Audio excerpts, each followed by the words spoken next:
Hi, Ryan. Pleasure to be here with you. The pleasure is mine, my brother. Thank you very much for joining.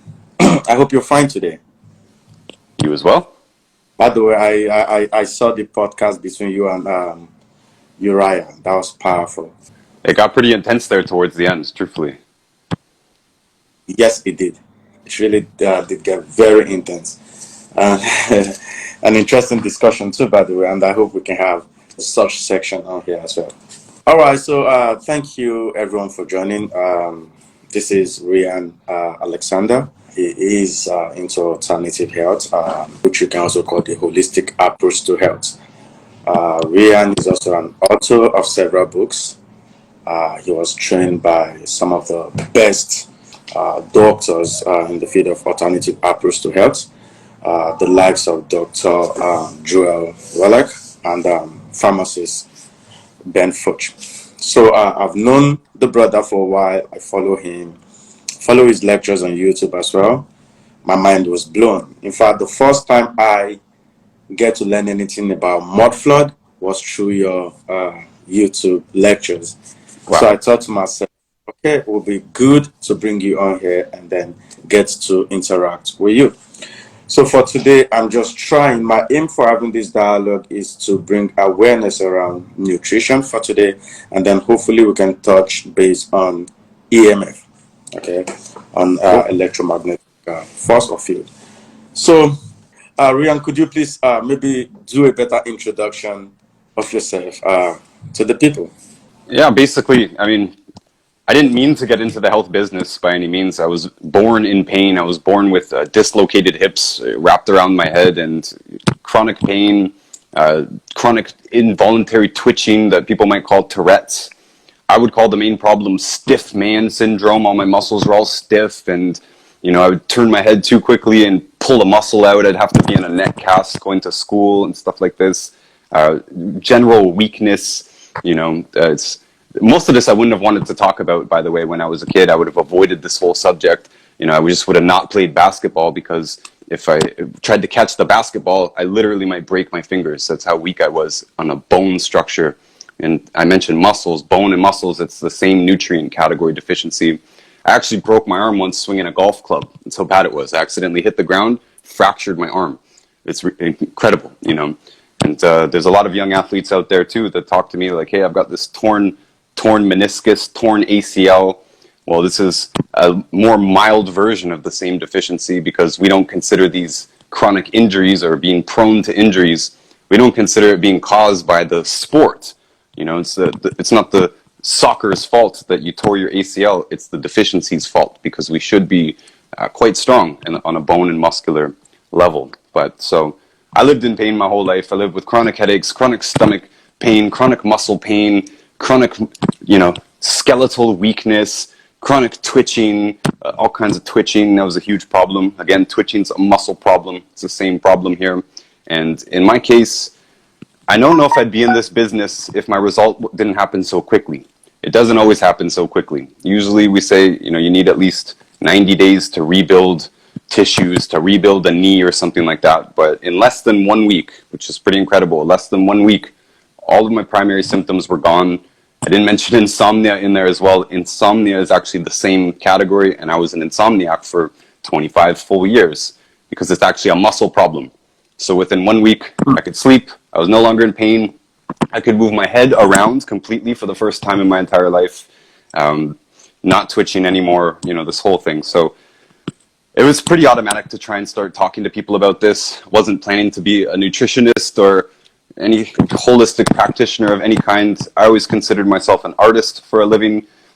Even if I wasn't making a good living, I would always introduce myself as an artist. But it just became so important that I had to tell everybody around me, you guys are in Africa, but I imagine the same problems are catching up, right? It doesn't matter where we are in the world. As soon as people start eating modern foods and modern medicines and are being exposed to EMF, you mentioned, same thing, two sides of the same coin. As soon as you guys start adopting these modern lifestyles, you'll get more and more of these problems. And for us, it's pretty much everyone. It's practically everyone. They say a third of the American population has a diagnosed blood sugar problem, either pre-diabetes or diabetes or something like that. And if I was going to include our definition, our broader definition of a blood sugar problem, that would be more than half of the population. So everybody knows somebody with some chronic health problem. And for me, this is why I had to kind of give up my other plans in life, because everybody I knew was sick. Everybody I knew was dealing with something, you know, whether it was something simple like being overweight, or a skin problem, or headaches, stomach aches, someone like my mom with osteoporosis, you know, bone degeneration, basically. I had to tell everybody. It took a while to start gaining traction and figuring out how to communicate this. And we've been doing this probably 7 years now. We've done this on the ground. We've done small events in churches and recreation centers and basements of apartment buildings, to huge events like the big Toronto Health Expos, one of the biggest health expos in the whole world, actually. We do those all the time, spreading this message. But now we do this full time on Instagram, and we can reach many, many, many more people. It's pretty incredible. Yourself, you've got over 4,000 followers. I just recently got up to 10,000, but I was around the 4,000 for quite a while. And even just speaking to that amount of people is quite incredible. I know I'm kind of rambling here, but this is why we do this online now, because when we did the person-to-person small meetings, you know, handing out CDs and individually communicating with people, is a very slow build. But now we can sit down, and right now there's 26 people watching. That's not such a huge deal, but if you could imagine standing in front of 26 people in a room, it's pretty good. And usually you have to invite 260 people to get 26 to actually come to the event, you know, so that's a whole bunch of work, and this really cuts it down. If we save this, post this on YouTube later, thousands of people might see it, especially over the years as it accumulates. And the goal is, this is my end of the introduction, but the goal is to have a healthier world. And this is partially because of the people that we love, you know, like I didn't want my mom to have osteoporosis. She doesn't anymore, by the way. Her bone density got up very quickly on this program, and she's continued on with it. But selfishly as well, I don't know about you, but I don't want to live in a world where everybody's malnourished. I don't want to live in a world, I'm in Canada with a huge tax rate, basically. You know, you can pay up to 40% of your income in tax. And where's a lot of that money going? Healthcare, right? The medicine system. So I think we can have a much better world, a much more prosperous world if we spread this information. We can build a good business at the same time. But like I said, I don't want to have friends who are complaining about aches and pains, miscarriages, you know, people. I don't want to see my friends spending thousands of dollars on treatments that don't work.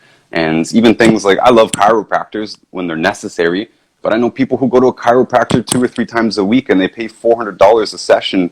It's just insane to me. You know, whether insurance pays for it or not, this is an ultimate cost to our society that we can basically completely eliminate. All right. Okay. For those of you in the listening audience, towards the end of this discussion, if you have questions for Ryan, please get your questions together, and then hopefully he will be able to attend your question. Sadly, Instagram wouldn't let me post your picture, post your video, or even tag your handle. That was insane. I don't know if you're aware of this. You were heavily shadow banned on Instagram. Heavily shadow banned. It's very annoying. We've got like 5 accounts, but the 3 main ones, this one, the Wallach Warriors Health account, and the Transcend Towers, the EMF account, they're always shadow banned. It's crazy. They don't like this information. And this is supposed to be a private business thing, you know. Technically, Zuckerberg can do whatever he wants, but this is more an issue of the state and government control over information. And for some reason, big tech is playing right along with the government in blocking us from having the appropriate information. And that's a good way to start this, actually, because most of this is just information based. We do sell products, but we've been saying that I haven't been doing this for 30 years, but Dr. Wallach has been doing this well over 30 years. And in the original recordings, cassette tapes that he would record, it said at the very beginning in the introduction that if you only take 10% of this information, you can change your life. And it's absolutely true. Most people don't actually buy the products from us. You know, we got thousands and thousands of followers. I don't have thousands and thousands of customers. I got hundreds, you know, but we do have many hundreds of people message us and say, hey, I just took this one simple piece of advice or these two simple pieces of advice. My life is completely different now. And so that should be the goal, that anybody who's watching should be able to take a few snippets of this and radically change their health. Absolutely. All right, thank you very much. Okay, so let's move into the discussion proper. And like I said, to those of you who would have questions, whatever your question is, towards the end of the sit down the dialogue, I would be able to bring you on to ask your question. So, Rian, the first question then is, what is nutrition and how essential is having the necessary nutrient in our food is in relation to our health and helping ourselves to heal? Okay, the first thing I would do is separate out food and nutrients. We can call food macronutrients, big nutrients. Proteins, fat, carbs, big nutrients, things that we actually need to eat. And then you got micronutrients. The things that are essential for our function are not foods. Basically, there's no food that is completely essential to all humans. You don't need to eat carrots if you don't want to eat carrots, right? Carrots will have some micronutrients in it, which are vitamins, minerals, amino acids, essential fatty acids. They'll have some of those in it, but you don't have to eat a carrot to get it. You can eat a watermelon and get it. You know, you could eat ground bones and get it. You could eat fish and get it. You could eat steamed kale and get it. So none of us need any specific foods. And actually, when you're looking at the longest lived populations and people in the world, they eat all kinds of different things. And this is part of the source of the confusion. Because some of them eat garlic, some of them don't. Some of them eat ox, some of them eat pig, some of them eat chicken, some of them live on the sea and they eat seafood. So we need some food, obviously. We need some protein. We need a lot of protein. We need protein. We need fat. Arguable whether we need carbs, but I do believe so. I believe we're omnivores and carbs are part of our natural diet. But the micronutrients is what's critically missing. Most of the stuff on Instagram seems to be focused on actual foods. They're focused on macronutrients. They're talking about anti-nutrients in certain foods. And they're saying, you know, some of these foods antagonize us. To me, this is all, you're missing the forest for the trees sort of thing. The main point that we have is that the longest lived people and populations invariably have more micronutrients, the small nutrients that are supposed to be in foods. Again, it doesn't matter what actually grows in the garden. It matters what nutrients are in the soil for the food to pull up. And that's, in our modern food system, that's very missing. There's all kinds of reasons for this. Quickly, the micronutrients that are essential, there's at least 90 of them. We say the 90 essential nutrients. It's more of a catchphrase. Reality is more than that. We believe that all the elements on the periodic table are essential in their natural forms and in their natural quantities. Even mercury and lead. Arsenic is a good example. Arsenic, nobody disagrees that arsenic is essential. Mainstream medical world, veterinary science, everybody agrees that we need a little tiny bit of arsenic. It's essential. But it can obviously be toxic even further than that. It's going to be the same with lead or mercury, and also the types of these nutrients matter. It matters whether it's an industrial chemical, you know, like fluoride, right? We actually believe naturally occurring fluoride, which is in most spring water, it'll be in your natural salts, it'll be in anything that you eat from the seafood. We actually believe fluoride is essential for bone and joint formation. Doesn't mean, you know, toxic industrial hexafluoride that comes from the aluminum production byproduct. That's not essential, right? The mercury in your thermometer is not essential, but the trace mercury that's found in nature is, to our belief. So there's at least 60 essential minerals. And essential means you can't make it and you get a disease without it. There could be one other specification in there, but those are the two main ones. You can't make it yourself and you get a disease without it. Everybody knows about vitamin C. If you don't have enough vitamin C, you get the disease that we call scurvy. It's the simplest example. But if any of these are missing, we're going to get a disease of some kind. Usually directly linked one to the other. All of the other nutrients, other than the minerals, are food products. Foods can make vitamins, they can make amino acids. Right? Amino acids are the building blocks for proteins. We mentioned macro and micronutrients. In this case, the micronutrients build the macronutrients. The amino acids literally build the proteins that we require, but we also have to break them back down in the stomach to absorb them, nonetheless. The only other category of essential nutrients are the essential fatty acids, otherwise known as omegas. Plants and animals, but plants are the bottom of the food chain. Plants can make all of those things. Plants can make vitamins, amino acids, and essential fatty acids, and the animals that eat those plants can produce even more, like B12. You're going to get more B12 in an animal than you are going to get from a vegan diet. So that's not the biggest problem, although it is a problem. I don't know what it's like in Nigeria, but in the West, scurvy is still rampant. You know, the mainstream talks about these things as if, oh, we eradicated scurvy and rickets. No, we didn't. Not at all. No, we didn't. I see it every day. You know, I just got to go to Walmart down the street. I see scurvy and rickets all day. So plants can make those things, but you'll notice that's only 1/3 of the essential nutrients. The other 2/3 are minerals. And if you'll allow me to, I'll go into the 3 main ways that the natural human beings got those minerals. And we don't do any of those things anymore. The first one is going to be irrigation. They irrigated their fields with mineral-rich water. This is every civilization, every major city in the world was built on a floodplain originally, because every year the rivers would flood the fields with mineral-rich water. The water recedes, the minerals stay. Farmers would go in, they'd till the soil, and they'd push those minerals into the soil. There's actually 4 things they do, and I should mention that right now. I have the 4th thing in right now is compost. They'd also have these big, huge compost heaps.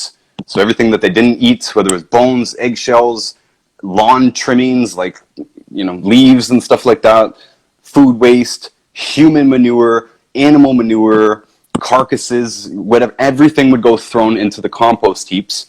And these compost heaps could be bigger than the family home, truthfully. So this is a living soil, an organic soil that they're making themselves as well. After the floods, water recedes, they go and till in the minerals, and they also add on top this organic living topsoil. So this creates a really nutritious environment for the plants to grow on. If you consider the way that we grow in the West, we don't do any of this. We dammed 1 million rivers. We dammed all of the important rivers in the world, at least 1 million of them, for 2 reasons: flood control and electricity production. So flood control is bad when we need floods to flood the fields. We need minerals in the fields. And electricity production is bad because it takes us away from the next major source of nutrients, which is wood ash. But let me mention further this, since we're growing on barren soils that no longer flood, so they're no longer mineral-rich soils, those soils would not be able to sustain food production for very long if we didn't use commercial fertilizers. Commercial fertilizer is 3 elements: nitrogen, phosphorus, potassium, NPK. That's it. It's 3 out of 90, basically. Well, 3 out of 60 essential minerals. Those are the only 3 elements that you need to maximize yields cheaply. Now, we say we could go further. We could produce better crops if we put all 60 essential minerals on the soil, but there's no way that's going to be economically viable. It never would be, unless the rivers flooded. And the rivers might not have all 60 essential minerals. Only some places in the world do. They're all in the seawater, by the way. So you hear a lot about sea moss. All the seawater has a basic substrate of all of the elements in the periodic table. As any algae or zooplankton or plants, anything that's growing in the sea is going to have a baseline of those nutrients. So seafood is invariably much higher nutrient value. And as you go further up the food chain, like the algae gets eaten by the zooplankton, the fish eats the zooplankton, bigger fish eats that fish. Each step up the food chain, it's called biomagnification or bioaccumulation. People usually talk about this in reference to toxins. If there's 1 unit of toxin in the water, there's going to be 10 units in the algae, and there's going to be 100 units in whatever eats the algae, etc. Goes up, magnifies each step up the food chain. But this also counts for nutrients. And this is how you get high mercury counts in sharks and tunas and stuff like this at the top of the food chain, because there was only a little tiny little bit of mercury in the seawater, but by the time you get 6-7 steps up the food chain, it's accumulated quite a lot. So in the soils, this doesn't happen unless you're in an area where happens to have all the nutrients. Some places on Earth do. The bigger and longer the river is, the more chance that it's going to be accumulating a wider variety of minerals, because minerals are not distributed evenly across the Earth. You can't just pick a random spot on your farm field and expect there to be all 60 essential minerals in there. There might be 3 right here. You might move 10 feet over and now there's 30 minerals in that spot, just so happens. It's like gold. It's like gold. You don't find gold everywhere. You find veins of gold. Right? It's the same with most minerals. If you look at a map of mineral distribution, they usually have very little overlap. There's some selenium here, then this huge area has no selenium, etc. So it's highly unpredictable.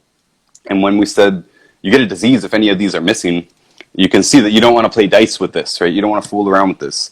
If we don't live in a place that has all the nutrients present, we need to do something about that. Because when we only put 3 nutrients into the soil, that's all we get. That's right. We don't.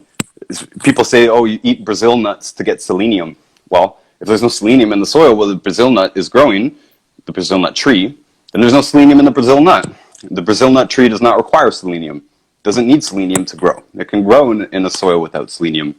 I live in a huge swath of land that, it's not like my land is huge, but the area that I live in has no selenium in it. It's called the Canadian Shield. It's a massive, massive body of land that has basically 0 selenium in it. So if the people there don't add selenium into their food, they're not going to get selenium. And what are they going to get? They're going to get selenium deficiency diseases. This could be cardiomyopathy, heart attack, enlarged heart. Same thing. This could be cystic fibrosis, muscular dystrophy. These are all basically selenium deficiencies. I don't want to go too much into detail there because I'm getting off topic here. When we irrigated the fields, we had minerals in the field. If we didn't irrigate the fields, there ain't no minerals in the field.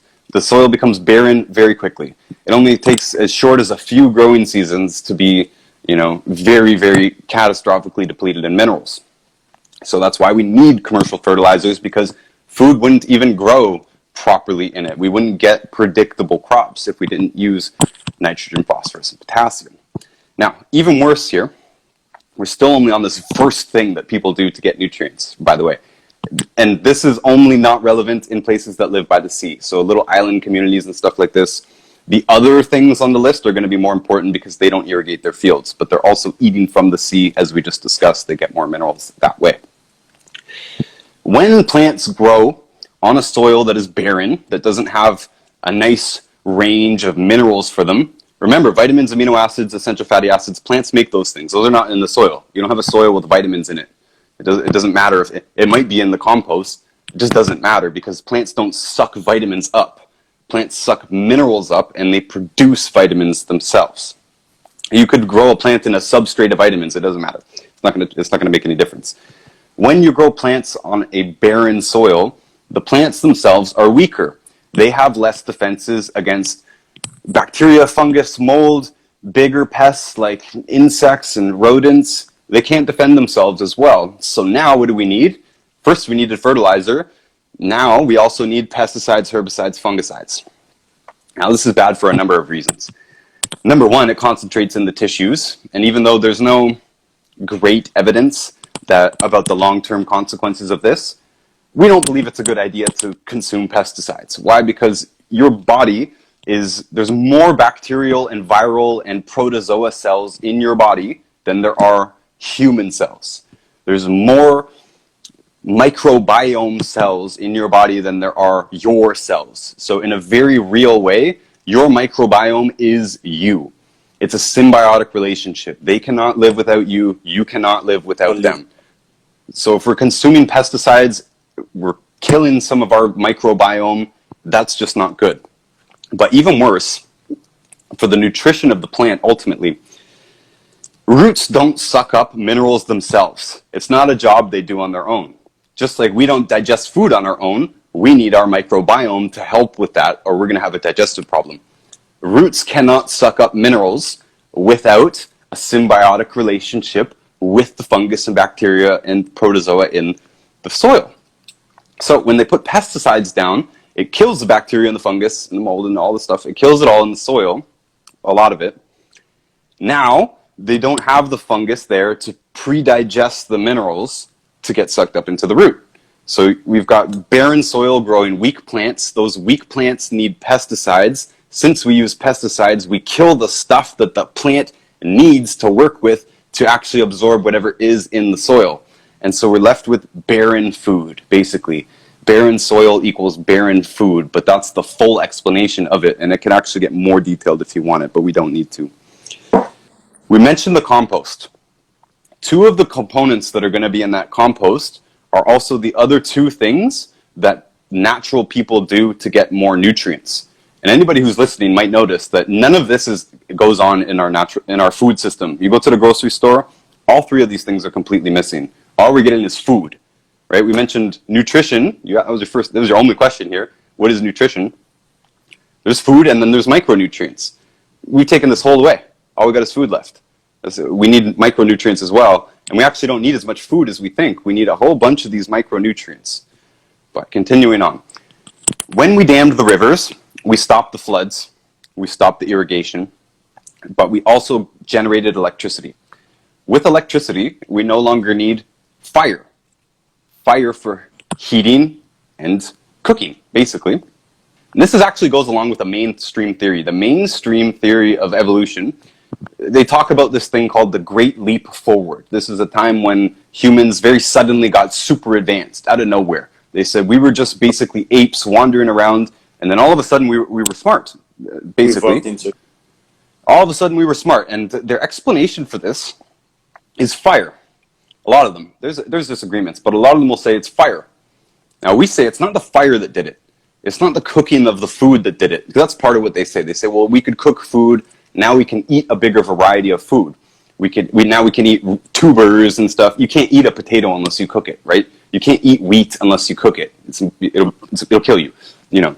So, okay, they say we can cook now, so we're smarter. That's not true. What we believe is since we had fire, we now had wood ash or sea moss ash. We already mentioned seaweed is going to have all the minerals in it in some concentration. When you burn away the carbon from a plant, all you're left with is the minerals. And they're a special type of minerals. They're called plant-derived minerals. We talked about that thing with the roots and the fungus. Well, something even more miraculous happens. This literally is magic. People say, well, how does this happen? It's a miracle of nature.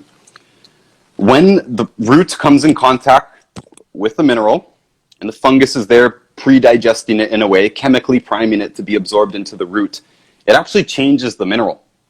Your mineral might start off as a big clump, or rock, sand, dirt, whatever. Inorganic is what we would call it. It's usually a big particle, and it's got no electric charge to it. It's dead, right? This is why regular supplements don't work, by the way. This is why your calcium carbonate supplements is not really going to work. It's because it's an inorganic mineral. But the magic that happens when it gets sucked into the root's tissue is that mineral is actually converted to a new form. People have probably heard these words. It could be called colloidal, it could be called ionic, it could be called fulvic, or it could be called organic. People say, what's the difference between an organic and an inorganic mineral? The difference is it's been sucked into a plant. Doesn't matter which plant. Doesn't matter if it's in the ocean, doesn't matter if it's on land. But it physically changes it, not just chemically, it physically changes it. It turns that mineral, whatever it is, selenium, calcium, iron, whatever, turns it from a rock, an inorganic mineral, into an ionic particle. This is a much smaller particle, and it has an electrical charge to it. It's living now at this moment. So these plant-derived minerals are actually what we need. This is what we require to function properly. And part of the interesting thing about this is colloidal solutions are very interesting.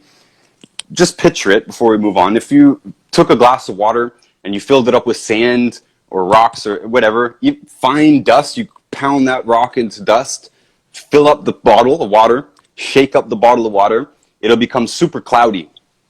But leave it on the counter, come back 15, 20 minutes, an hour later, it's all going to be settled to the bottom. All those minerals are going to be settled to the bottom. And it's separated from the water. You got water on top, minerals on the bottom. But a plant-derived mineral, a colloidal, ionic, fulvic, organic, whatever you want to call it, a plant-derived mineral doesn't do that. It's basically a perpetual motion machine. Since they're charged, all those little tiny particles, first of all, you can fit way more particles in because they're smaller particles. That matters. We'll get to that. But they repel each other, so they don't settle.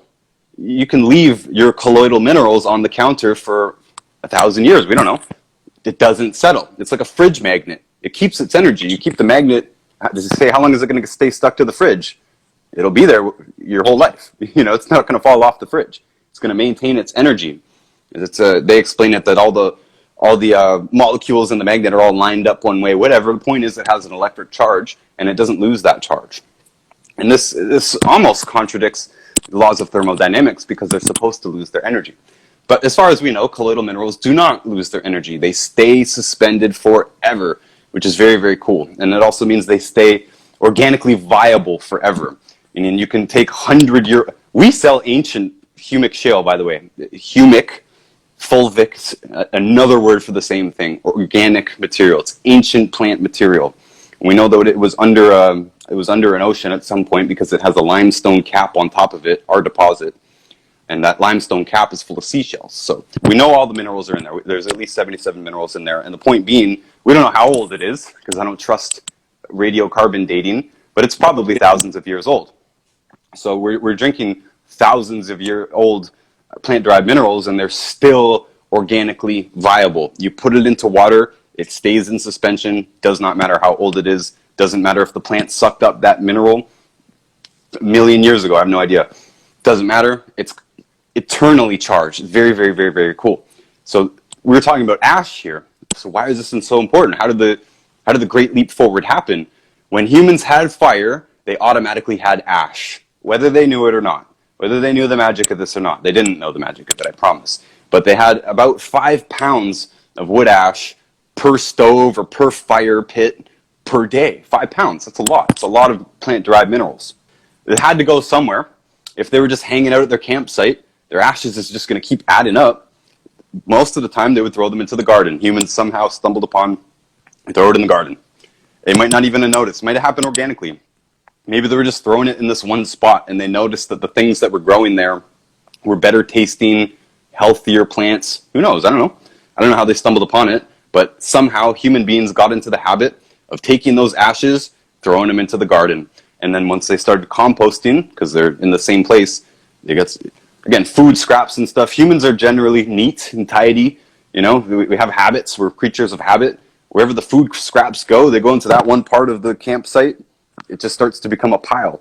And I imagine that the ashes started to get thrown into that pile. And now we've got an even more enriched compost heap. And that compost heap, again, it's got all kinds of organic stuff in it. And you have to imagine things like manure and leaves. These are already organic, right? A plant sucks up the minerals into the tissues. Whether you burn the carbon away or whether you just let it sit, those minerals are still there. So the compost heap is full of these plant-derived minerals and other organic compounds that make a nice, healthy soil. But they would be throwing ash in there. So they would be getting concentrated plant-derived minerals in their compost. And that compost, again, would go onto the fields. Even if it was just a garden, go into the garden, or it would go into the actual farm fields.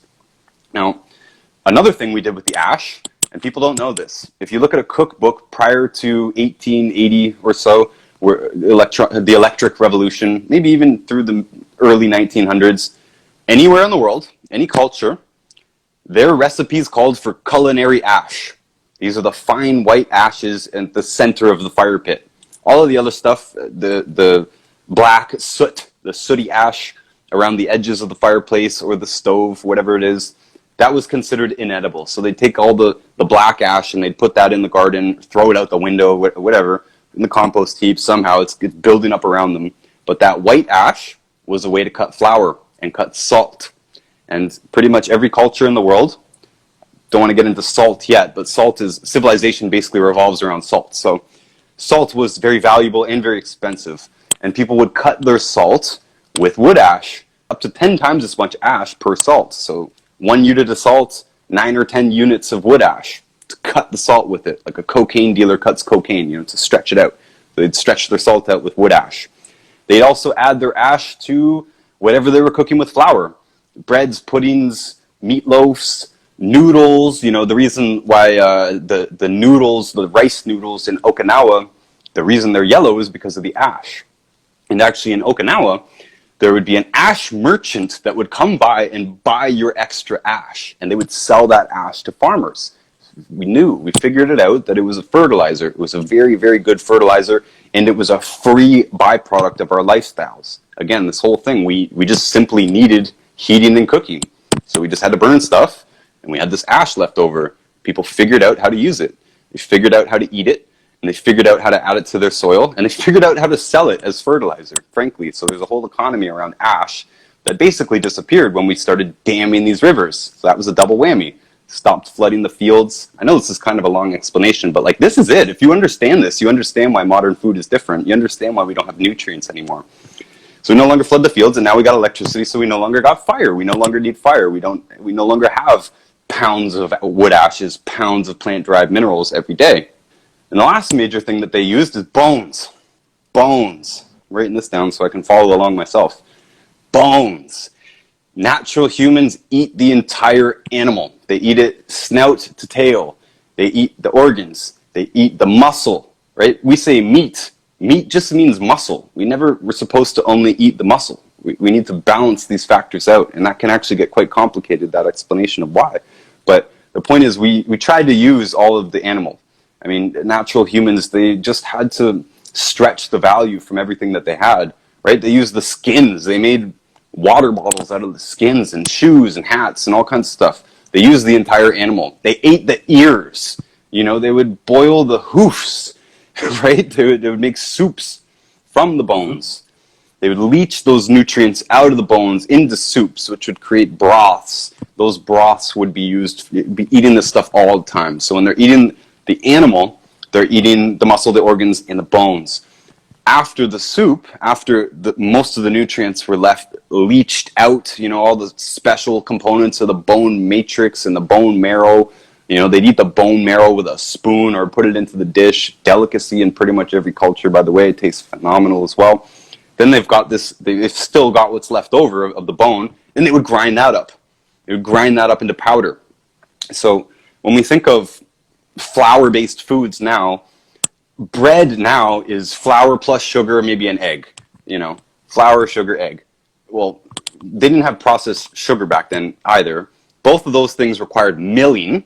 Means you'd have to have a milling machine on a river, right? The river turns this big gear, turns another gear, turns a grinding stone. That's a pretty expensive, complicated setup. One mill would usually serve an entire township. So all the farmers in the township at harvest season, they'd all use that one mill.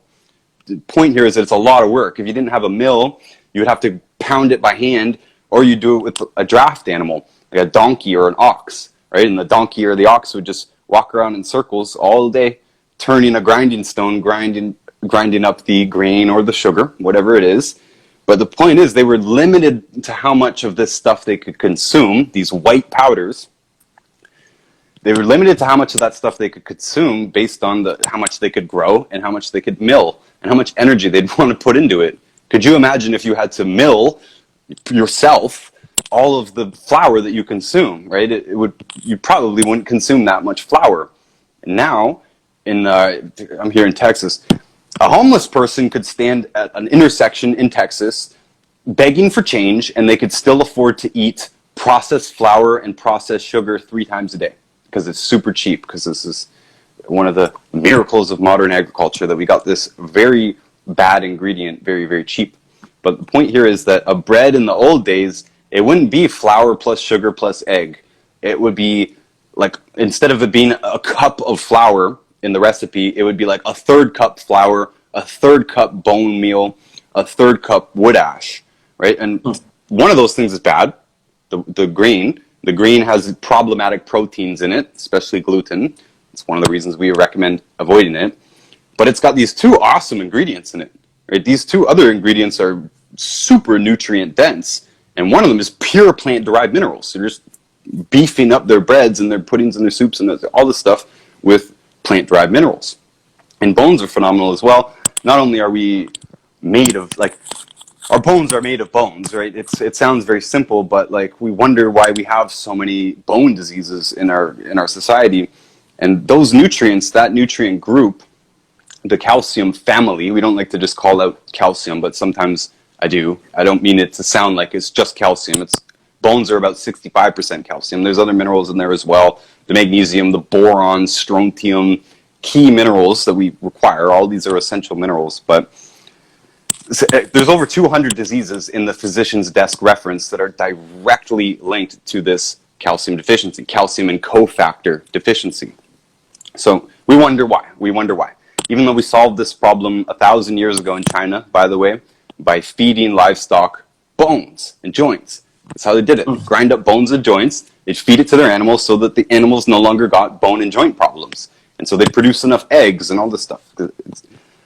Beyond that, there's probably thousands of different roles that calcium, magnesium, boron, strontium, that they all play in the body. So they're absolutely, absolutely essential. I mentioned all of my list of problems. Those were all in the same category. Those were all calcium deficiency problems.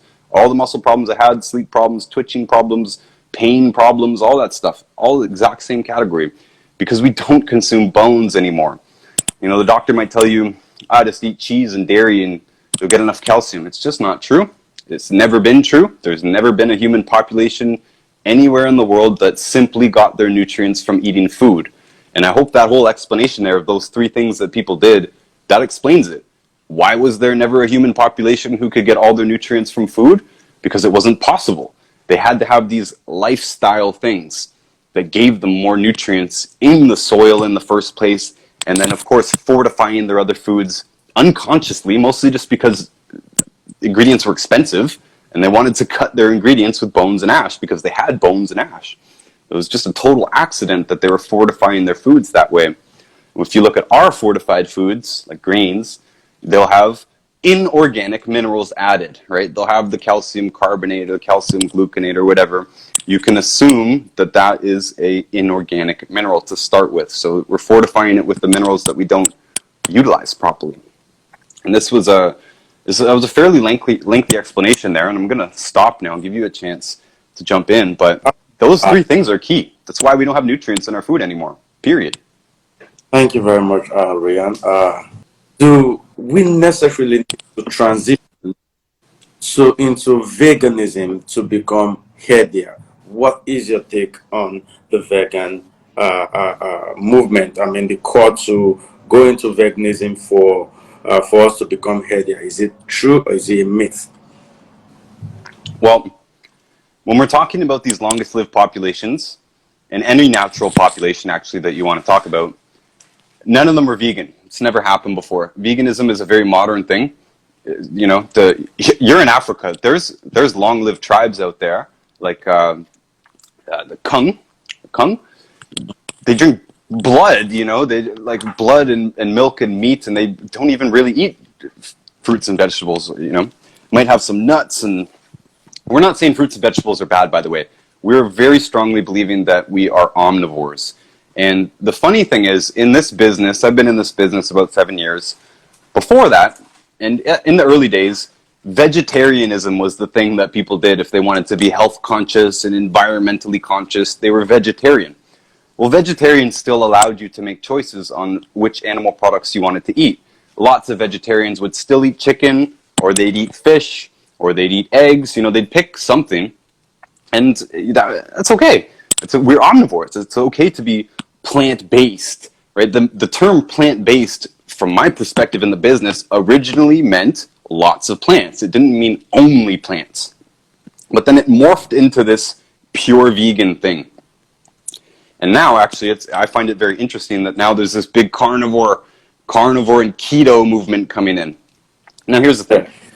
Anybody who goes pure vegan, pure carnivore, pure keto, they're probably going to see good results short term, because they've probably been drinking Coca-Cola and, you know, eating pizzas and cheeseburgers and whatever. We call it the standard American diet, but it's becoming the standard junk diet all over the world. So why do people feel better? Because they get off that stuff, right? It's not the vegan diet, it's not the carnivore diet. It's getting off of the standard diet that makes you feel better, getting off of processed food that makes you feel better. But invariably, all of these diets are going to fail long term. And we know this because we deal with lots of people in this business who've been doing these things long term, and they're falling apart. And this is because, as I mentioned, there is not none, but there's very few commonalities of the food of the natural longest lived populations. You know, I mentioned the Kung, they're drinking blood. That's not something that they all do. I think that's great, by the way. as long as it's a blood that we can digest properly. I think that's fantastic. But the point is, there's no diet that can give you all the nutrients. It's not possible. Maybe the exception is pure seafood. But again, I'm going to stop myself because no, the people who survived on seafood also burned the sea moss and the seaweed, and they had that ash, right? So they did at least one or two of these other things. And all of the populations that I'm aware of that are heavy seafood, like Japanese, Filipinos, they love eating the bones too. They love eating the bones. One of my favorite dishes is a blood-based dish from the Philippines. Anyways, they're not only eating the food. It's just not. It's not possible to have all the nutrients that we need in food. Doesn't matter what the diet is. So a pure vegan diet, if you're buying it from the grocery store, you're out of luck. That's just the simple fact. It doesn't matter. You might feel better by not eating the processed foods, but it's not going to be giving you everything you need. And vegan, I'll put them in the same category. Vegan and carnivore, they're just as bad long term. They both have nutrient deficiencies built into them. Plants, they do make the vitamins, amino acids, and essential fatty acids, but man, without bones, without those bone minerals, bone muscle minerals, you're missing a lot. Eating animals is going to give you a lot more of the B vitamins specifically. B vitamins are key for all kinds of things. You could get congestive heart failure from thiamine deficiency, one of the B vitamins. A lot of mental disorders like schizophrenia and just mental illness in general, a lot of them are very directly linked to deficiency of B vitamins. So this is going to be something you're going to get a lot of from meat.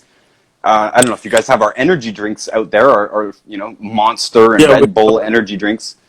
Well, the active, that sucks, but the active ingredient in those are usually amino acids, taurine, arginine. Some of these have also other B vitamins as well. Now, the funny thing is they're marketing these for energy, and people think this means extra energy.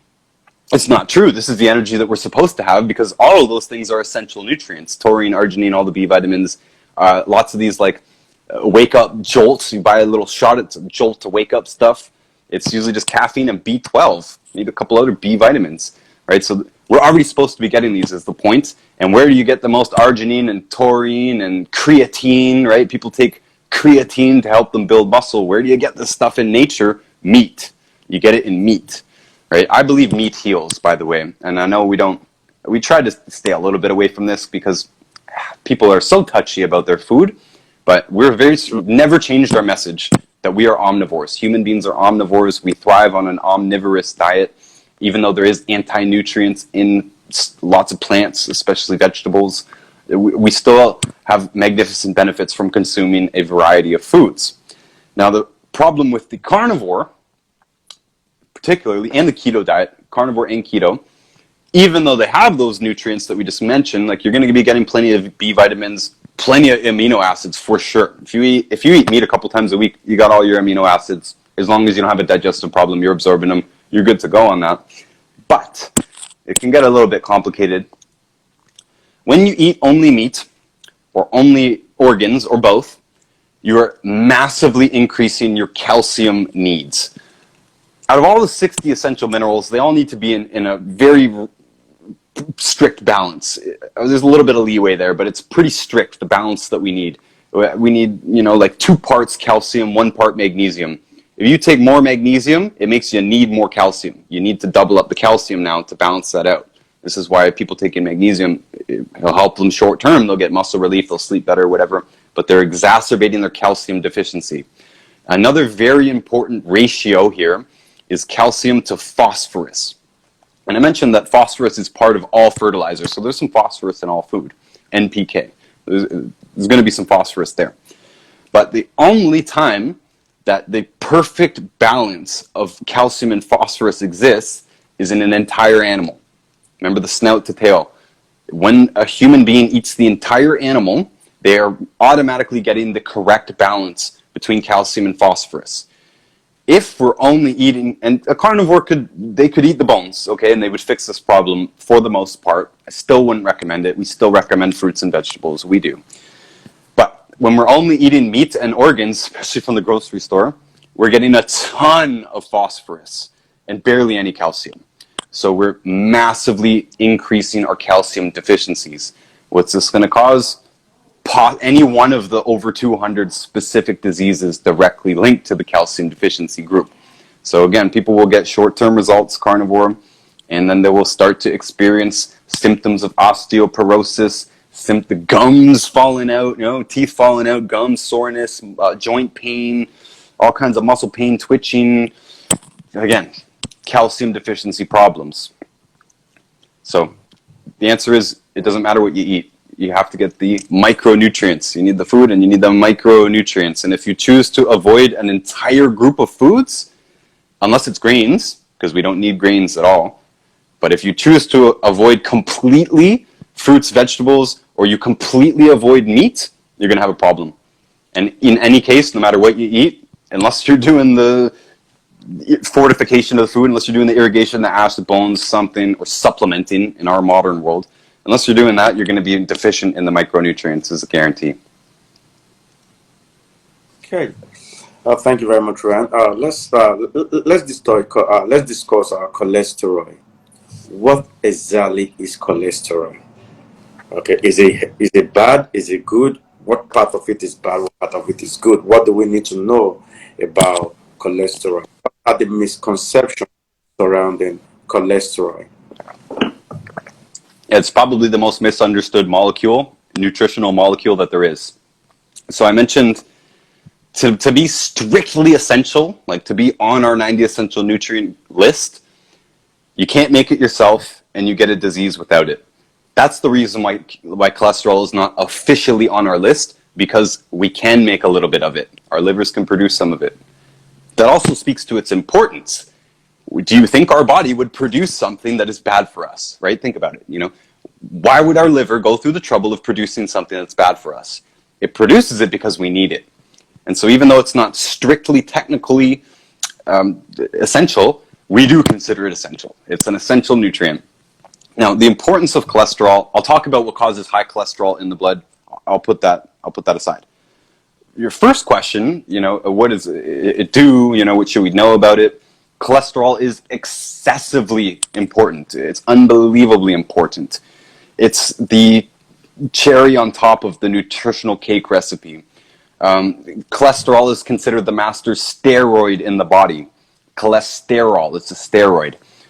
All of our sex hormones are steroid hormones, right? Testosterone, progesterone, estrogen, and even our adrenal hormones, which, we talk about chronic fatigue, basically means adrenal fatigue. There's a deficiency of the adrenal hormones. So we require cholesterol to actually make our own hormones. And by the way, this is a tragedy, because doctors, the medical establishment, prescribes hormone replacements, basically, when it's like your body can produce its own cholesterol, right? And your body can produce its own hormones if it has enough cholesterol. So you're making it, and you should be eating it, and you use that to make vitamin D. In conjunction with the sun, you make vitamin D, an incredibly important fat-soluble nutrient. The cholesterol is probably the most important part of the fat-soluble group. This is the omegas, vitamin D, E, A, and K, DEEK for short, is how you remember it. And the fat-soluble minerals as well, like selenium I already mentioned is an incredibly important one. Zinc is another fat-soluble nutrient that's incredibly important. Since the pandemic, everyone's talking about zinc and vitamin D these days. Well, if you don't have enough cholesterol, you're not utilizing those nutrients correctly. You can't. You physiologically can't do it. So your sex hormones and your adrenal hormones and many more hormones are all dependent on this cholesterol system. That's number one. Number two, every cell in our body has a membrane. That membrane is partially made of cholesterol. This is going to be important when I talk about high cholesterol in the blood. The cell membrane is supposed to allow things in and out. It's supposed to allow sugar. Cells eat sugar, by the way. When you eat protein, fat, carbs, whatever, your body takes that, breaks it down, turns it into sugar to feed the cells, because the cells eat sugar. But also nutrients need to get through the cell membrane. Oxygen needs to get through the cell membrane. Waste needs to get out of the cell membrane. Okay. If there's a cholesterol problem, if there's a cholesterol deficiency, or if there's a blood sugar problem, which are caused by other nutrient deficiencies, can be quite complicated. I'm going to put that aside. But if there's a blood sugar problem or cholesterol deficiency, that cell wall is in a plant. The cell membrane hardens up.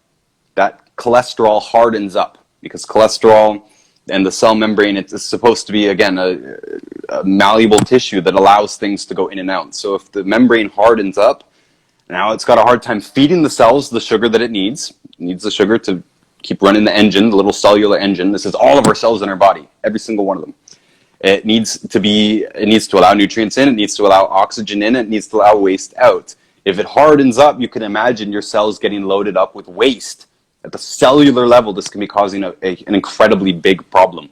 This is basically a circulation problem in the cells, right? We talk about circulation problems, and we will with high cholesterol, in the veins and in the arteries, but those are huge compared to the cell itself. So there can be a circulation problem in the cell.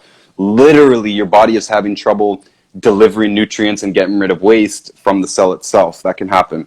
This is only two parts of the cholesterol so far: sex hormones and the cell membrane. Next is about 70% of the nervous system. 70% of the nervous system by weight. 70% of the weight of our nervous system is made of cholesterol. The nerves themselves are all wrapped in this white sheath called myelin. And look, it's light gray. It's not necessarily white. Myelin. Now, demyelination, this is the primary microscopic symptom of Alzheimer's disease, right? So you can imagine it. I got a wire here for my microphone. What would this wire be without the insulation? It wouldn't be doing its job properly, right? Our nervous system, all of the wires in our nervous system are insulated with pretty much 100% cholesterol. That's why we get the 70% weight, because it's not just the wire on the inside, it's the sheath, the protective sheath on the outside that is physically made of cholesterol. So anything that's like MS, ALS, Huntington's disease, Parkinson's disease, Alzheimer's, all of this stuff has something to do with a lack of cholesterol. And again, it's not just cholesterol. It's because cholesterol is also the most important part of the fat-soluble group. So the selenium, the zinc, the omegas, the vitamin D, and K. All that stuff falls apart without cholesterol. Your nervous system will start to fall apart without cholesterol. Your cell wall will start to harden up without cholesterol. Your sex hormones won't be producing themselves properly. You'll have low energy chronic fatigue. You probably will be either unable to get pregnant, so infertility, or you'll have miscarriages because of this problem in the fat group. We call these just fatty nutrients or good fats. You asked, is there a difference between good and bad cholesterol? Not really. We consider bad fat to be burned fat, oxidized fat. I'm getting a little bit ahead of myself. I wanted to mention one other thing about cholesterol and why it's so important. Okay, so we mentioned that the liver produces cholesterol as well. And we do need a dietary intake on top of that. There's many more sources. I'm getting ahead of myself. There's so many sources. There's so many things that cholesterol does, but there's one other very, very, very important one that it does. Part of the reason that the liver produces cholesterol, and part of the reason why we don't agree with people when they say, oh, we produce it, so we don't need to consume it. No, because the reason that the liver produces the cholesterol is for this other major thing that the liver does, which is produce bile salts. Bile. It produces the bile, and the liver drops that bile into the gallbladder. The gallbladder is just a sac that holds bile. The bile's got enzymes in it and other stuff. The liver's amazing, by the way, and it does so many things, but this is one of the things that it does. Produces this bile, bile drops into the gallbladder, and the reason for that is after food has been digested, it's been broken down in the stomach, in a very acidic environment in the stomach, that food is dropped into the first stage of the intestine, which is called the duodenum, or the duodenum. Drops it in there. It's still highly acidic when it gets dropped into the intestines. The intestines are lined with all these finger-like things called villi. And those finger-like things themselves are covered in microvilli, little tubes. And they're there to expand the surface area of the intestines, because this is the area that nutrients are absorbed into the tissues, into our blood, sorry. So we got all these they're delicate, and they're delicate by design, by the way. These finger-like things, it's like a shag carpet turned inside out. That's what our intestines look like. And so we've got a whole bunch of surface area for all the nutrients that have come in and been broken down in the stomach, and so now they're to be absorbed there. And there's blood vessels that go really, really tight up close. The skin in the villi is very, very thin because they want the blood vessel to go in the middle of that so that there's not much interference, right? The point of these villi is to come in contact with these nutrients to be absorbed into the blood. So the skin around the villi is way thinner than your actual skin. This stuff is tough. That's not what your intestines are like. Your intestines are delicate. So keep that in mind. When the food goes into the duodenum, it's met with the bile. And the bile is largely made of cholesterol. This is the point here. This is one of the most important parts of cholesterol. If you don't have enough cholesterol, your body's probably going to be only producing enough for this bile, because the bile is so important. What the bile does, first it helps break down that food even more for easier absorption. Small particles are easier absorbed. Remember, the whole thing about plant-derived minerals makes the particles smaller and electrically charged. This is where it matters. It matters because small particles are optimally absorbed in the intestines. But without this bile, and if you don't have a gallbladder, it's a big problem. You have to supplement with bile. Because if you don't have the bile there, then that super acidic food stuff, when it hits the duodenum, and when it starts to travel through the intestines, it's going to be burning those delicate tissues. Physically burning, scalding them. You can imagine the stomach acid is supposed to be strong enough to digest meat to the bone. If you swallowed it, you bit your finger off and swallowed it, it would digest all that meat down and you'd just be left with bone. That's incredibly acidic. It's one of the most acidic things on earth, stomach acid. So you can imagine if the bile isn't there, the bile converts it to alkaline. It's the key. Everybody talks about alkalinity. We're not supposed to absorb acidic food. Doesn't matter if the food itself is acidic. Doesn't matter if it's meat or coffee or alcohol or whatever. It doesn't matter. What matters is the body's chemistry automatically converts all broken down food material to alkaline. As the bile comes in and it converts it to alkaline so that the food now can travel through the intestines and be absorbed nicely without it being scalding, burning the intestines. I hope that makes sense. You can cause an incredible amount of digestive damage if you scald the villi. And if you don't have enough cholesterol, you might not have enough bile. You might not have enough cholesterol left over to rebuild your nervous system. You might not have enough cholesterol left over to continue to produce and utilize your sex hormones and your energy hormones, basically the adrenal hormones. So that's only a brief explanation of how important cholesterol is. And high cholesterol is caused by two things. We already mentioned the blood sugar problem. Beyond the scope of our talk to explain why the cell wall hardens, but suffice to say that's what happens when you have a blood sugar problem. If you have a blood sugar problem, the cell wall is going to harden up a little, cell membrane is going to harden up a little bit, and it's going to cause ricocheted problems throughout the body. One of the things that does is keep extra sugar in the blood, right? The cell membrane's hardened up, the body's trying to feed the cells sugar. If your cell wall is hard, it can't fully get in. Now you got sugar trapped in the blood, and you've got elevated blood sugar. One of the first chemical, or the first chemical sign of a blood sugar problem is elevated blood cholesterol and triglycerides. We would say that it's the triglycerides that really you want to pay attention to, because if you eat a whole bunch of cholesterol, you're going to have what they call high cholesterol. That's not itself a problem, though. The Eskimos, the Inuit, up in Canada and such, Greenland, they eat the most cholesterol of anybody on Earth. I also mentioned the Kung. They eat a ton of cholesterol as well. They're mostly carnivore, so they're eating tons and tons of cholesterol. They do have high cholesterol, but they don't have heart attacks, because heart attacks is not caused by cholesterol. Put that aside. Maybe if you want to write that down, maybe we can talk about heart attacks later, but that's not the problem. High blood cholesterol is not the problem. High blood triglycerides can definitely be a big problem. But this, you notice, that's the symptom. The high blood cholesterol and the high triglycerides, that's the symptom of the blood sugar problem. The blood sugar problem is the problem. One of the biggest problems in the medical world, the mainstream medical world, is that they treat symptoms.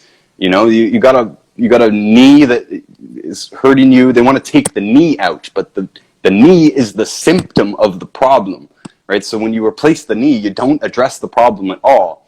The tumor is the symptom of a problem. Take the tumor out, you have not fixed the problem. What caused the tumor? So in this case, elevated blood cholesterol and triglycerides can be caused by two main things. One of them is a blood sugar problem. Trying to deal with the cholesterol is not dealing with the actual problem. And by the way, if somebody takes statin drugs, cholesterol lowering drugs, they're going to start to fall apart. They're going to start to fall apart really, really quickly. First, they're going to start to get headaches and migraines and cramping and all kinds of things. Menstrual cramps, by the way, this is part of the muscle system. The good fats are part of this. So, these symptoms can start to come, but we basically call Alzheimer's disease a physician-caused disease because you can't really get that level of severe demyelination unless you listen to a doctor. Avoid cholesterol, avoid salt, put that aside. You need salt to make the stomach acid that is to break these things down. Right? It's supposed to break down cholesterol so you can absorb it. Anyways. And to have a cholesterol lowering drug is just going to shut down all these systems one by one. You're going to get symptoms and these problems one by one, so we don't recommend that. Now, the other major thing that can cause the elevated blood cholesterol and that can actually kill you very quickly from not congestive heart failure, but congested arteries, right? Blockages in the arteries.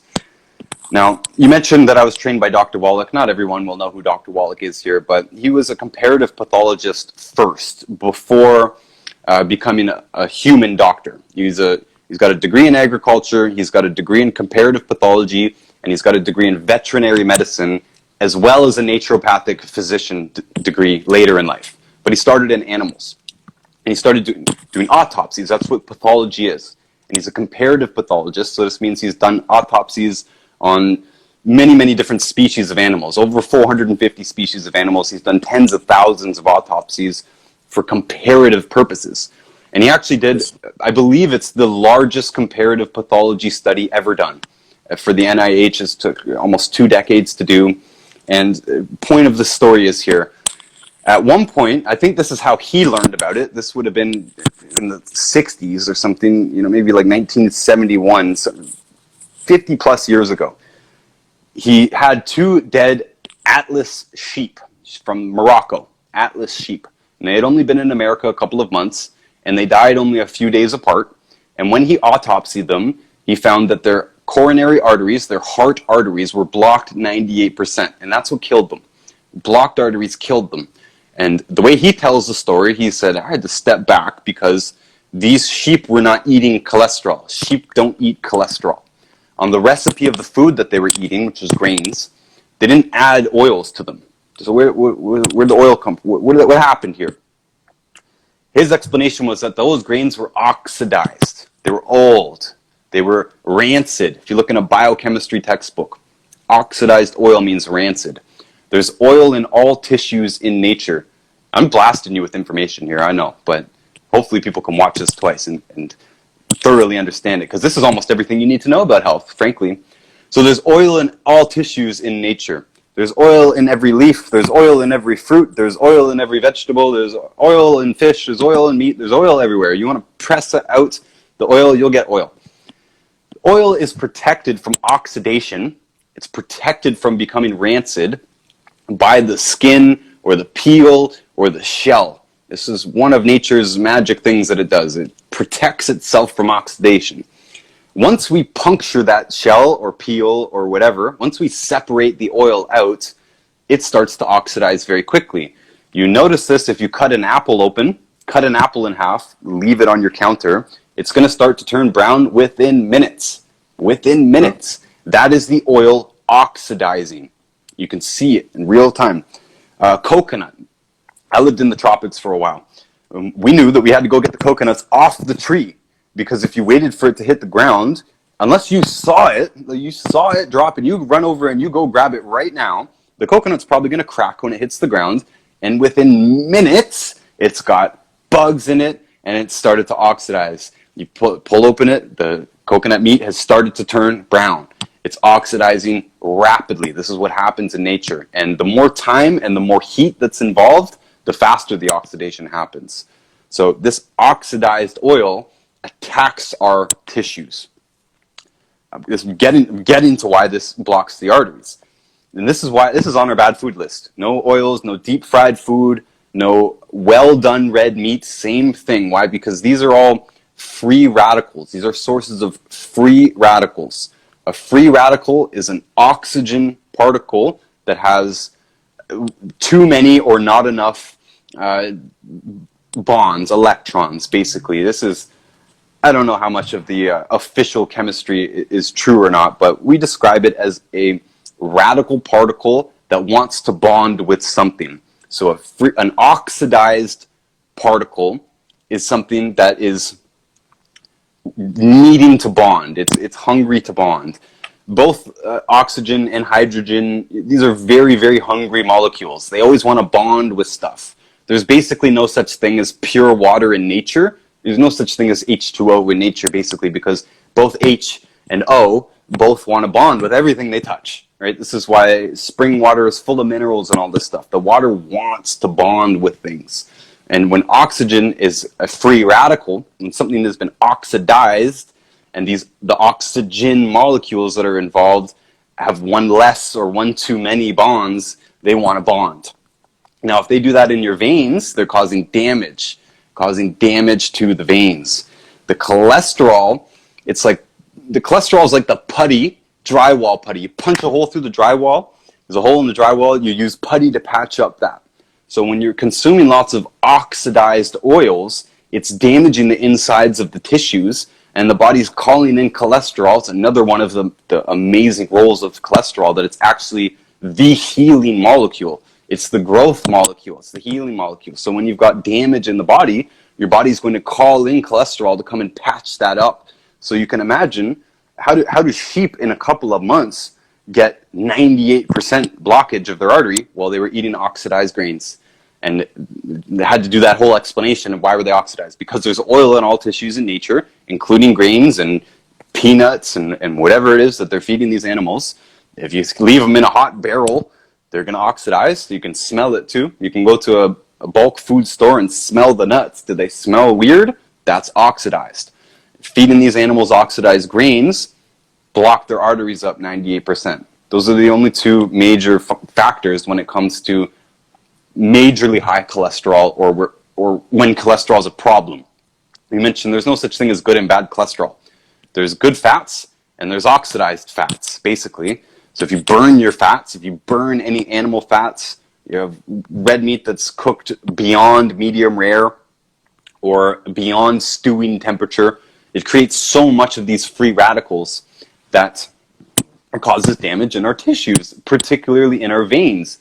Remember, how are these nutrients absorbed? They go into the stomach, they go into the intestines, and then they're absorbed into the blood. So if we've got free radicals being absorbed into the blood, where's it going to cause the problem? In the tunnels that the bloods flow through, which is veins, arteries, vessels, all different names for different sizes of veins. An artery is just a big vein. A vessel or a microvessel, these are just very small veins, basically. So I want to mention one more thing here, because this is like, once you get this, you get it. Free radicals, free oxygen radicals. Why are antioxidants good for us? Because they mitigate free radicals. Now, I can't mention free radicals without mentioning that we produce free radicals as a natural consequence of expending energy. When we breathe, we produce free radicals. When we exercise, we produce even more free radicals. When we digest food, we produce free radicals. When we breathe car exhaust, and in the modern world, this is why we have more free radicals, not just from our food, from our exhaust fumes, from heaters, heating systems, industrial stuff. These are all free radicals in the environment. This is why we need antioxidants to clean these up. Those natural people that we talked about, they already get a lot of antioxidants. We need even more, because we have even more exposure. And this is why we recommend don't consume free radicals on purpose. You're already producing some free radicals. And this is one of the reasons that low calorie, all those longest lived populations, they all live low calorie by accident, using it on purpose. They don't eat that much food. The more food you eat, the more free radicals that you produce. Several of the essential nutrients themselves are antioxidants. They have other roles in the body. We already mentioned selenium and zinc. Those are two incredibly important essential minerals. They're also antioxidants. I know I'm going deep here. I know I'm going deep, but I'm still going. I'm keeping going. There is an antioxidant that we produce in our body. It's called glutathione. There's a lot of alternative people out there that say, hey, consume glutathione. We're saying, that's silly. You produce glutathione in almost every cell in your body. This is what we would call the master antioxidant. Glutathione, chemically, in the textbook, does not work without selenium.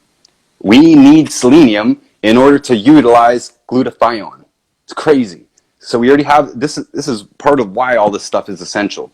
We make an antioxidant. The antioxidant's job is to deal with the free radical particles that we are guaranteed to have.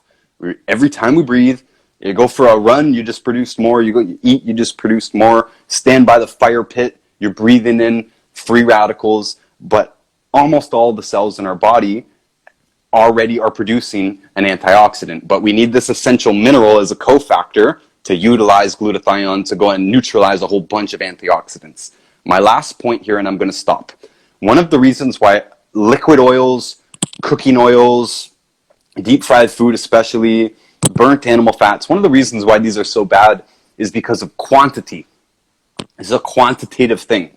If you have one free radical in your system, you couldn't even measure the difference. It would do nothing. It's one free radical. It doesn't mean anything.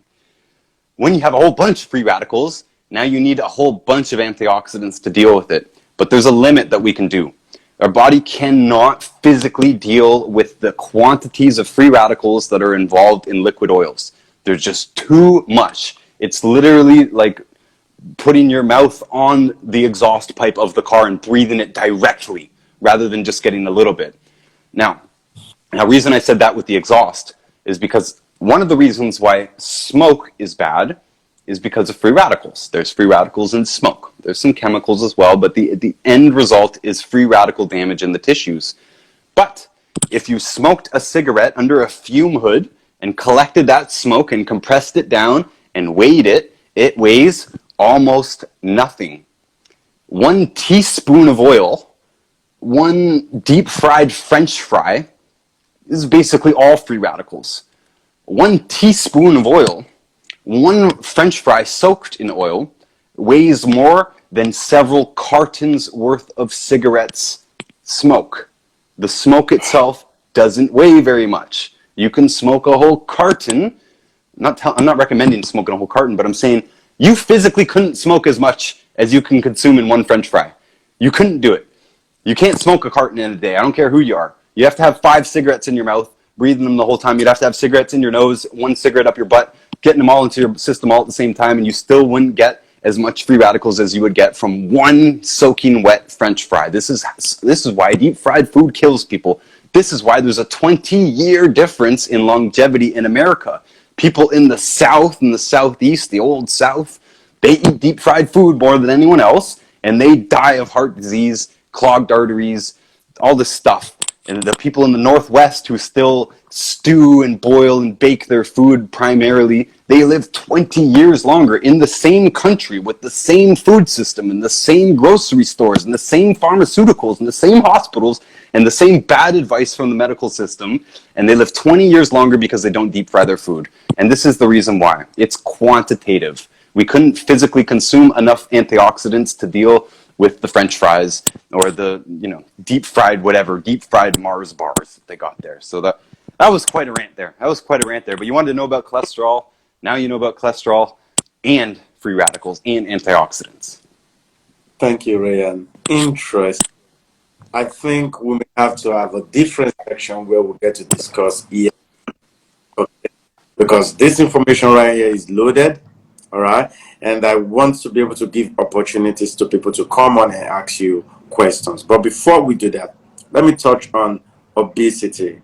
What exactly is obesity? What is it and what is it not? Right? Because I was looking up a research and then it says about 42% of adult Americans battling with obesity and overweight. So, what are the factors or the cause of obesity? What is it? Because I'm saying, what are the misconceptions that we have around obesity? Well, probably the biggest misconception is that it has anything to do with exercise. Before I got into the health business, many years ago, I worked at a gym just by accident. I worked there for 4 years. I don't know. I didn't think it had anything to do with my life's journey. I wasn't planning on getting into health, like I said. I just happened to work at a gym, and there I knew that there was people there for. I was there long enough. I was there 4 years. That there was people there when I started, who were still there when I left. They hadn't lost a pound. Most of them had gained weight, and they come in every day diligently, and they run on the treadmill, even do the weight training. Now in the gym, there's all kinds of myths about nutrition. They would say, well, you got to build muscle because the muscle eats the fat. That's a misconception as well. Maybe it's true to some degree, but the fat isn't caused by a muscle deficiency, is my point. And the fat is not caused by an exercise deficiency either. I'm slim. You can see I'm slim. I don't work out. Sometimes my wife makes me work out, but it's nothing to do with exercise, basically. If you are eating properly, you're not eating the bad foods that we say, especially the gluten. Gluten's going to be mentioned that whole thing about this goes to obesity. We mentioned the villi. One of the things that gluten does is it inflames those villi, so there's less surface area for absorption. And if you can't absorb nutrients properly, you're going to get a nutrient deficiency. One of the things that a nutrient deficiency will cause is hunger. Hunger. Okay? All of the minerals, any mineral, if you're deficient in any mineral, including salt would be probably the most important one. If you're deficient in any mineral, you're going to get a craving. Any mineral deficiency will cause a craving. Some of them are more important than others, particularly salt and iron, calcium, some of these major ones. That's why we recommend all 90 essential nutrients, by the way, and using enough salt. In animals, we have a different word for it. In humans, we call it the munchies. In animals, we call it pica, and it's actually a disease. Pica is a disease name. Yeah. Cribbing is the action that an animal does when it has pica. If an animal has pica, it's going to be cribbing, meaning it's going to be biting, eating, chewing the cage that it's in, the wooden cage. It'll eat leather gloves that the farmer leaves around. It'll eat the tools on hand. It'll eat the handle on tools. They'll chew on each other's horns. They'll chew on bones that are just lying around the fields. They'll try and eat little birds and stuff like that. They'll be foraging for minerals. They'll eat clay. They'll eat dirt. They'll eat the feed box instead of the feed because they're starving for minerals. In the American South, by the way, they sell clay in the grocery store, and it's marketed for pregnant women who are experiencing cravings. Pregnant women are famous for experiencing cravings. Why? Because they have more nutrient demands at that time. So what is obesity? People blame it on the food, and they blame it on a lack of exercise, but 100 years now, we've been promoting this idea of eat less and exercise more, and it hasn't done anything for obesity because obesity is not caused by food. Well, it is. Eating the food is the symptom here. Just like tumor is the symptom of the problem, it's not the problem itself. The cravings are the symptom of the problem. The cravings are the symptom of pica. When animals do this, by the way, we give them a trace mineral salt block, and they stop. They stop basically overnight. You give them a trace mineral salt block, they'll lick until their heart is content, and they will now just eat the food and eat the grass, and they'll no longer eat each other's horns and stuff like that. They'll stop the cribbing. They will no longer have pica. Now, human beings, we call it the munchies, and instead of giving ourselves a trace mineral salt block, it's not what I'm recommending. Don't give your children a salt lick, but like it would probably help. Give them enough salt. Make sure they get all of the essential minerals, or at least most of them covered, and you're not eating the junk food that exacerbates all this. When humans have this pica, they have this mineral deficiency, they're going to be craving. They got cravings. They got the munchies. And instead of doing the salt block, which again, that's kind of a joke, but instead of getting salt, instead of getting minerals, they eat Twinkies, they drink soda, they eat chips. It almost doesn't even matter what they eat. They're eating too much food. There is a balance here. We're not supposed to have too many calories. You eat too many calories, you gain weight. But again, the eating is the symptom of the problem. It's not the problem itself. So your body is being smart by telling you, hey, I'm hungry, right? But we we haven't been trained like livestock. We do this, by the way. If you message us, we always give people what we call a salt flush, which is just a really salty glass of water. One of the things it should do immediately is get rid of your cravings, get rid of a lot of your cravings. People say, well, I get hungry at night. What do? Go for minerals and protein instead of carbs and sugar. If you eat carbs and sugar, you're going to get fat, basically, and you're going to be damaging your intestines further, inflaming the intestines, because that's what gluten does. It's going to be inflaming the intestines, the villi, damaging the intestines over time, turning them into scar tissue, so now you can absorb even less nutrients, and the wisdom of the body is going to keep you hungry. With nutrient deficiencies cause hunger. Why? Because your body wants nutrients. We already mentioned it doesn't need that much food. It needs a lot of nutrients, a lot of micronutrients. All those long-lived populations don't eat very much food, and they don't have many foods in common, but they do get lots of micronutrients, so they shouldn't be craving all the time. Most of the time I only eat once a day. Most of us only eat once a day. It's called intermittent fasting, but we don't do it on purpose, just by accident, because we're topped up on all the nutrients, and we're not that hungry all the time. That's pretty much it. That's pretty much it, by the way. Too much food. Too much food caused by hunger. Hunger caused by nutrient deficiencies. And instead of recognizing that, like right now you see me drinking, this is salty water. Just lightly salted just enough so I can taste it. Obviously when you go on these rants you get thirsty too. I need to clear my throat. But if this was just water, I would be depleting my salt. I would be depleting my electrolytes, my electrolyte nutrients. This needs to be in balance, just like calcium and phosphorus. Water needs to be water plus electrolytes. You have too much water, you need more electrolytes. If you drink a bunch of salt, you're going to get thirstier, right? You need to be in balance with this, and you need to be on top of this. And just like the cow is licking the salt lick, you don't need to tell it how much to lick. It knows how much to lick. And if it's a super hot day out there, it's going to lick a little bit more. And if it drinks too much water, it's going to go back over to the salt lick and balance it. You need to be in balance. The easiest way to do this is to salt everything to taste. It's just the point where you can taste it. And it's different for you than it is for me. And tomorrow it's going to be different than today. It's hot out today. It wasn't that hot out yesterday. Probably need a little bit more salt and water today. You just got to keep it in balance. And the point is, when we don't do that, your body's going to still crave the salt. What do you find salt in the modern food world? Junk food, basically.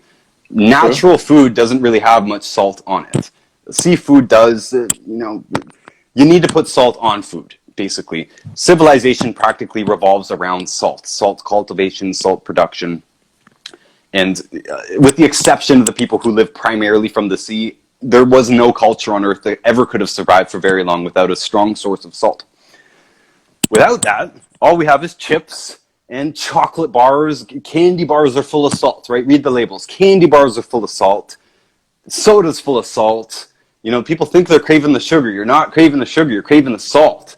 And so when we only know about junk food, the wisdom of your body is going to tell you what it knows. If you've only ever given it potato chips and soda, when your body needs salt, it's going to tell you, go buy potato chips.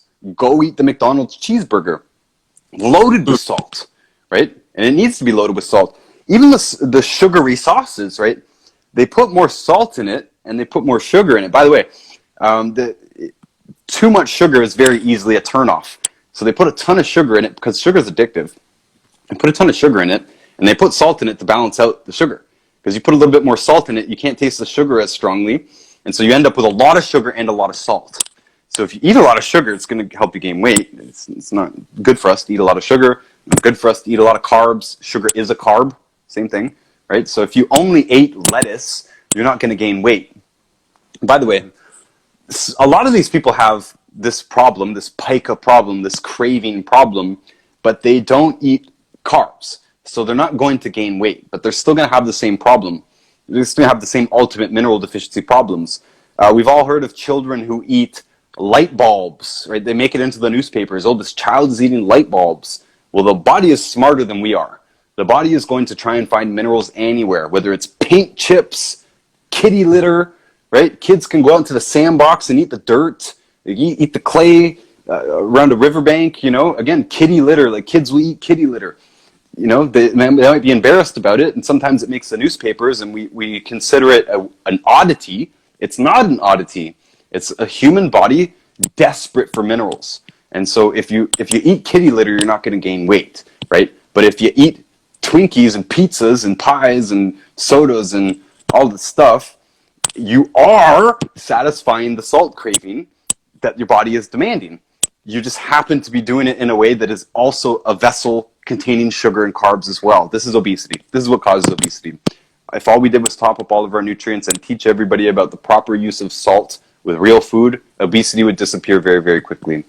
Wow, interesting. Thank you so much, Brian. Okay, I think I might just do two more questions before we take questions from the people, so I don't take all of your time. And hopefully, we can have another time with you this week or who knows when, where we can get to discuss EMF. And one of the questions is anxiety. What exactly is anxiety? What leads to it? How can it be fixed? Does it have anything to do with nutrition? Does it have anything to do with what does it have something to do with? Go ahead.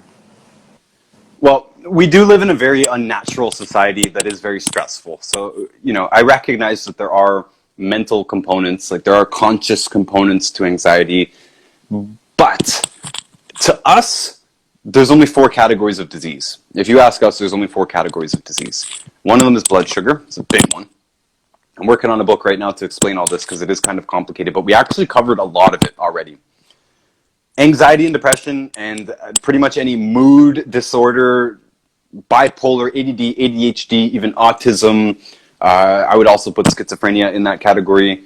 Pretty much any behavioral problem, manic depressive problem, anxiety, of course. All of this is in the blood sugar category to me.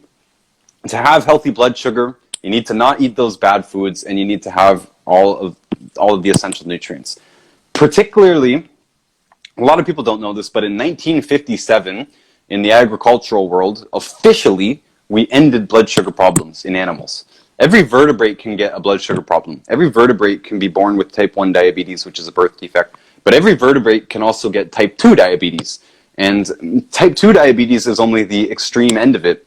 Like I mentioned at the beginning, now they're saying a third of the American population has pre-diabetes, right? So this is a spectrum problem. And it has to do with nutrient deficiencies. But we eliminated this in 1957 in the animal world. This is in zoos, pets, livestock. We eliminated it. It's not a problem anymore because we just give them all their essential nutrients in their foods, in their pellets. If you read the label on your dog food or cat food or rabbit pellets, bird pellets, laboratory mouse pellets, your fish food probably has more nutrients in it than the baby food. It's incredible. Because by law, all animal foods have to have a baseline of essential nutrients in it. They have to have enough essential nutrients to not get a disease, at minimum. Maybe it's the regulations are not the same in every country, but in America, in Canada, and the Western world, they have to have all of the nutrients that the dog needs to not get diabetes. If you feed the dog human food, it's going to get human diseases. This is the reason. Because basically every disease is a nutrient deficiency disease at the bottom line, including blood sugar problems. Even though there's food components, if you eat the gluten and grains and it damages the intestines, okay, it's going to cause a problem. If you eat too much sugar, it's going to cause a problem. Let me explain why. Because to metabolize sugar, we need nutrients. When we eat more sugar, we need more nutrients. This exact same thing has come up like 3-4 times now, right? You eat more phosphorus, now you need more calcium. If you only drink water, now you need more salt. Everything is in balance. It's supposed to be in balance. So when we consume, and I mentioned earlier, those natural people, that's what we started with. They didn't have much sugar. They have to mill the sugar. They have to till the fields, farm the fields, keep the pests away from the fields. They have to harvest the crops. They have to take those crops to a mill. They have to mill those crops, and only then can they get the powdered product that they can then use to eat with. And that includes grains and that includes sugars as well. So those were just scarce ingredients you'd have to work very hard for, and they'd be quite expensive to put all this energy and stuff in to get these things. So these things were scarce, and that was fine. Even though we're against gluten, several of the longest lived populations do eat gluten. They just don't eat that much. And it's a different plant that's hasn't been genetically modified, so it has this long story. It's a different plant, but regardless, we eat more sugar now than we ever did before. Various estimates. between 4 or 8 times as much now as we did 100 years ago. And I've seen estimates over 300 times as much. So if we are already nutrient deficient because we don't irrigate fields, because we don't use wood ash anymore, because we don't use bone meal anymore, so we're mineral deficient very fundamentally, is we already needed those minerals. There's some key ones there, a key group of them, and they're mostly trace minerals.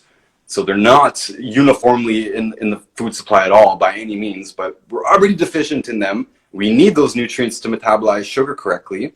And now we've introduced 4, 8, 10, 20 times more sugar. We suddenly need 4, 8, 10, 20 times more of that nutrient, and it ain't there. So this is where you get diabetes. Diabetes is caused by this mineral deficiency, and the mineral deficiency is exacerbated by more sugar, right? More sugar, more carbs, more barren food, basically. We eat more of this stuff, we need more of this stuff, but it ain't there. So we got diabetes, so we got anxiety, so we got PTSD, right? Just like the athletes who tear their ACL, we're not blaming soccer. We're not blaming basketball. We're blaming a deficiency in the nutrients that make up the joints. They're deficient, the bodies are weaker, they're just more susceptible to injury. And it's the same here. It's not the sugar's problem. Like I said, your cells eat sugar. Your cells need sugar. Anything you eat, your body will go through effort to turn that into sugar to feed the cells.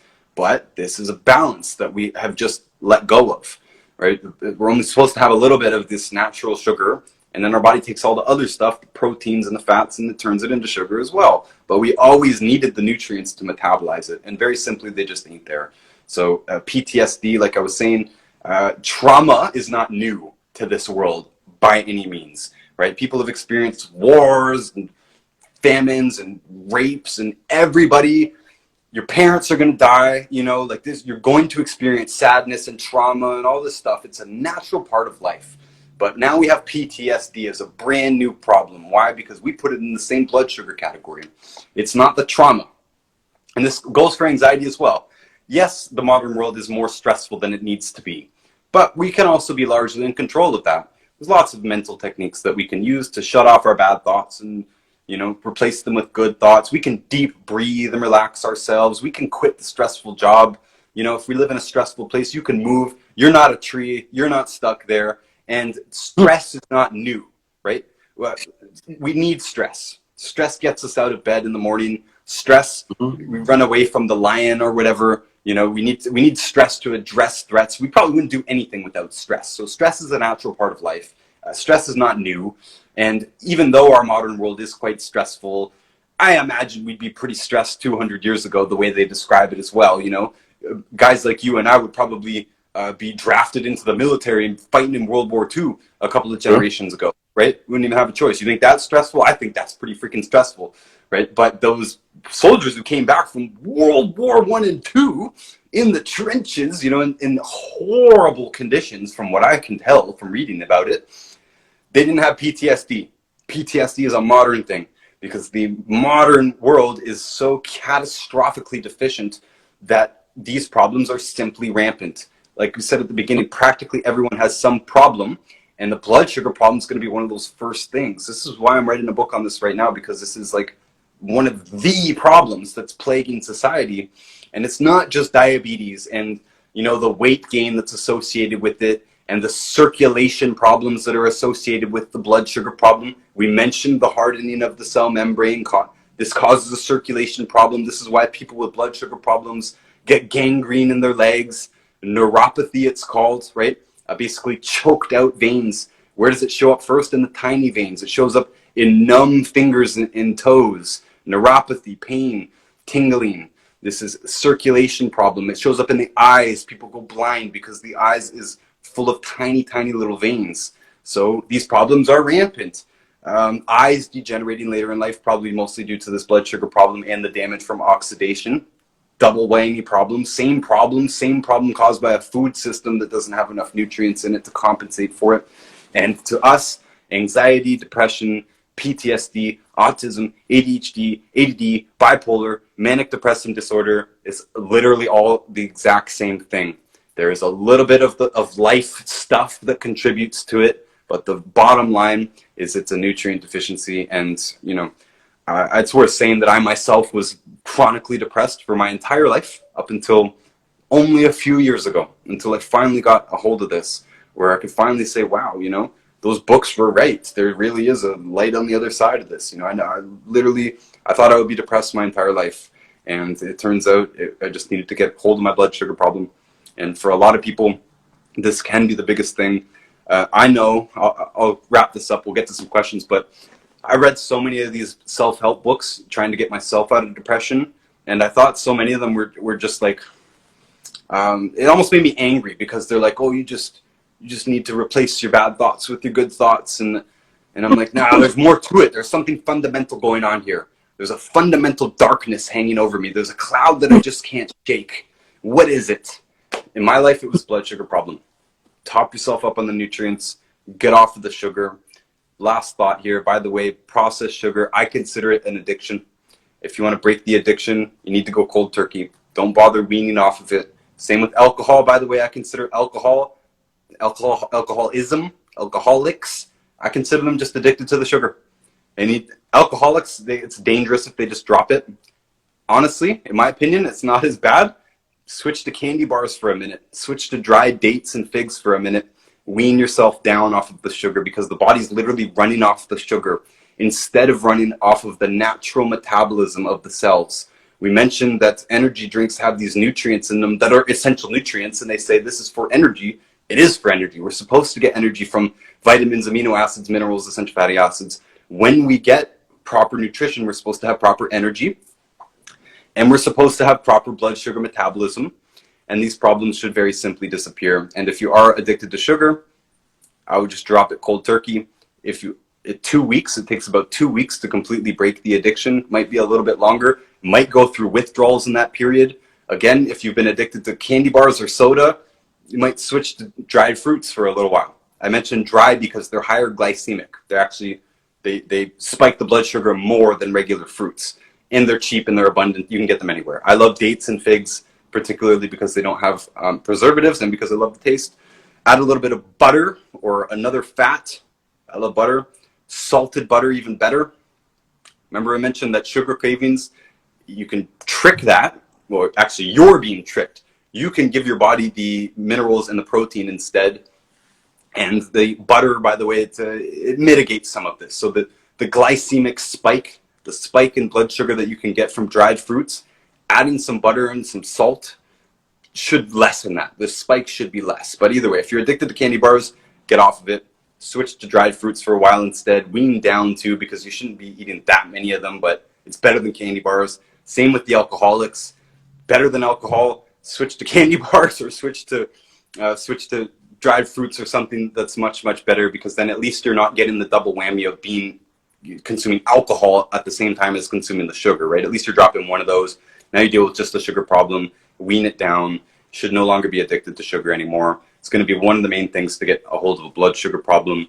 Make sure you're gluten-free. If you're even more serious, go completely grain-free for a while. You can eat rice, that's fine, but it's not going to be helping. What is going to be helping is eating more protein. Stop basing meals on carbs and sugar. Eat more protein. Stop using sauces from the grocery store. Let me plug the food account that we have at Notice Foods here. I don't want to type it in enough time. When we post this later, I'll put the at Notice Foods. We created this food account literally just to teach you how to eat without these foods. Without oil, without gluten. You can still have some sugar. You'll notice on that page, Notice Foods, NOTUS, by the way, not us foods. YouTube as well, Notice Foods. You'll notice we still show you how to make treats that are gluten-free, because you can have some sugar. This whole thing is quantitative. People ask all the time, should I replace sugar with agave syrup or whatever, maple syrup or honey? And I'm saying, if you're putting sugar in your coffee every day, stop that. That's the problem. It's a quantitative problem. Sugar is not the problem. It's the quantity of sugar that's the problem. So we can teach you how to make treats and all the stuff. Our mission has been to literally cook everything that people ask. You know, people say, well, I love pizza. Okay, we're gonna make pizza. We'll show you how to make pizza without gluten. Oh, I love Kraft Dinner. I don't know if you guys have Kraft Dinner there. It's this stupid cheesy noodle thing in a box that people eat in America and Canada. Okay, we'll make that homemade without the crap in it. Show you how to do that. Same thing. You want to make cookies. You want to make cakes. You want to make I love butter tarts. I haven't had butter tarts in years. They're called pecan pie in most of the world. I love that. I haven't done it yet. We're going to make it just to prove that we can make anything that we name without the bad foods. But if you eat that stuff every day, if you go and buy gluten-free cookies every day, it's going to be a problem. So that was a little bit of a rant, but basically because we always give this short answer. Our short answer is get off the bad foods, get on the 90 essential nutrients. Well, that doesn't help you that much if you don't understand this, right? This is why you need to be off the bad foods. This is why you need these nutrients. And hopefully we can fill in the gaps and show you how to actually do this practically. That's why we made the food account for it. All right, Ryan. Thank you. Just one last question from me is insomnia. All right. What are the causes of insomnia and how can we fix it? What needs to be done to fix people that are dealing with insomnia? Okay, well, insomnia itself, strictly at the bottom line, is a mineral deficiency. I had insomnia. I had it for 25 years. Just like I also had muscle problems, bone problems, twitching problems, all the same thing. It's all that same, the bone and joint group of minerals. We talked at length. People used to use bones and ash and irrigate their fields. One of the main minerals that would be coming in from that irrigation, by the way, is the calcium group. Limestone is made of calcium. Water is grinding up this limestone. It's going to be depositing this calcium onto the field. The fields are now calcium rich. You need calcium and magnesium in balance once again. You need a little bit more calcium than you do magnesium. Calcium is responsible for all muscle contractions. Magnesium is responsible for all muscle relaxations. This is also why blood pressure problems are mostly calcium deficiency problems. Could be caused by the cholesterol in the blood. We already talked about that. But blood pressure is governed by muscles. The heart is a muscle. Your heart could stop if it doesn't have enough of these nutrients. You need the calcium to contract, magnesium to relax. It's in balance all the time. Every single time any one of your muscles move, it uses some calcium, uses some magnesium. Boom, calcium, magnesium, calcium, magnesium. Constantly doing this. Sleep is basically a relaxation thing. Your muscles need to relax in order to sleep. This is why people get benefits from taking magnesium. Again, we don't recommend taking just magnesium because you exacerbate a calcium deficiency. Don't mean to make this so complicated. I know you guys are in Africa. You might not be able to afford our products. We're going to get them there, but you might not be able to afford them. Go find bone meal. Go find bone meal. If you're cooking lamb, if you're cooking cow, if you're cooking chicken, you can eat almost the whole chicken with just your teeth. Almost everything except for the middle of the biggest bones. You can eat the ends off the bones. You can eat the spine with it. Just by cooking, you can chew it. Get more of these bone and joint minerals. It should help your sleep a lot. Get off the sugar because often insomnia is confused for another sleep problem. Like blood sugar problems cause multiple sleep problems, by the way, that can be confused for insomnia. Someone might think it's insomnia, but actually they're getting to sleep fine, but they're waking up in the middle of the night to urinate. That's a blood sugar problem. Narcolepsy, falling asleep randomly, that's a blood sugar problem. Bedwetting, that's a blood sugar problem. Teeth grinding at night, that's a blood sugar problem. Night sweats, you're waking up all sweaty. People might be saying this. They say, I have a sleep problem. I sleep horribly. I never sleep all the way through the night. Might not be insomnia. Might be a blood sugar problem. Do you wake up drenched in sweat and you have to change your t-shirt, change your sheets? Oh, that's annoying. It's going to disturb your sleep significantly. Do you have to wake up 3 times a night to urinate? That's annoying. It's going to disturb your sleep significantly. Those are all blood sugar problems, though. So the whole thing about the blood sugar, get off the bad foods. If you just do that alone, and cut the sugar way, way, way back, and don't eat before bed, don't eat right before bed. General advice is 3 hours. If you're drinking alcohol before bed, don't do that. And by the way, I mentioned salty water. Okay, the salty water mitigates some of this. If you're going to drink alcohol, drink salty water before and after. If you're going to drink coffee, coffee is known as a diuretic. We mentioned this balance between water and water-soluble nutrients. Diuretics, such as coffee, will be depleting the water and the water-soluble nutrients. So one of the things I do, I start the day with some salty water, just salty enough to taste it. Then I have my coffee. Then I have even more salty water. It's because it's depleting the salt. You drink the coffee, it depletes the salt. So if you're doing any of these things at night, some salty water might help that quite a lot. If you're drinking alcohol, I just recommend don't do that right before bed, and drink some salty water after. Make sure you're not dehydrated. Low blood sugar and dehydration, almost the same thing, basically. So if you're chronically low blood sugar, you're going to have these problems. You're going to have teeth grinding. You're going to have night sweats. Maybe nightmares is also in this as well. Night terrors is what it's officially called. You might have night terrors. This is low blood sugar. And low blood sugar is basically dehydration. So more water, more salt. Remember, the more water we have, the more salt we need. There's other water-soluble nutrients, including that same calcium group. So this is another thing. Either get on our products, because they're the easiest thing to do, and the bone and joint product that we have, I can easily say it's the best in the world, and it should fix this. If you don't have access to it, or you can't afford it, and, you know, I get it. Okay, Go no for problem. bones. Get as much I'm bones as you need. I'm bringing all of it to Africa myself, so we get it. We can afford it, no problem. We're not I hope that. so. I hope so. All And for those who right. can't, like I said, we always just want to tell people that there is ways. It's just harder. It's way more convenient to supplement. I'm not going to grind my own bones up. We do consume bones. When we eat a chicken, I'm going to eat the whole chicken. We do make bone soup, right? But just don't get it lost that the natural people, they did more than just bones. Bones was one part of it.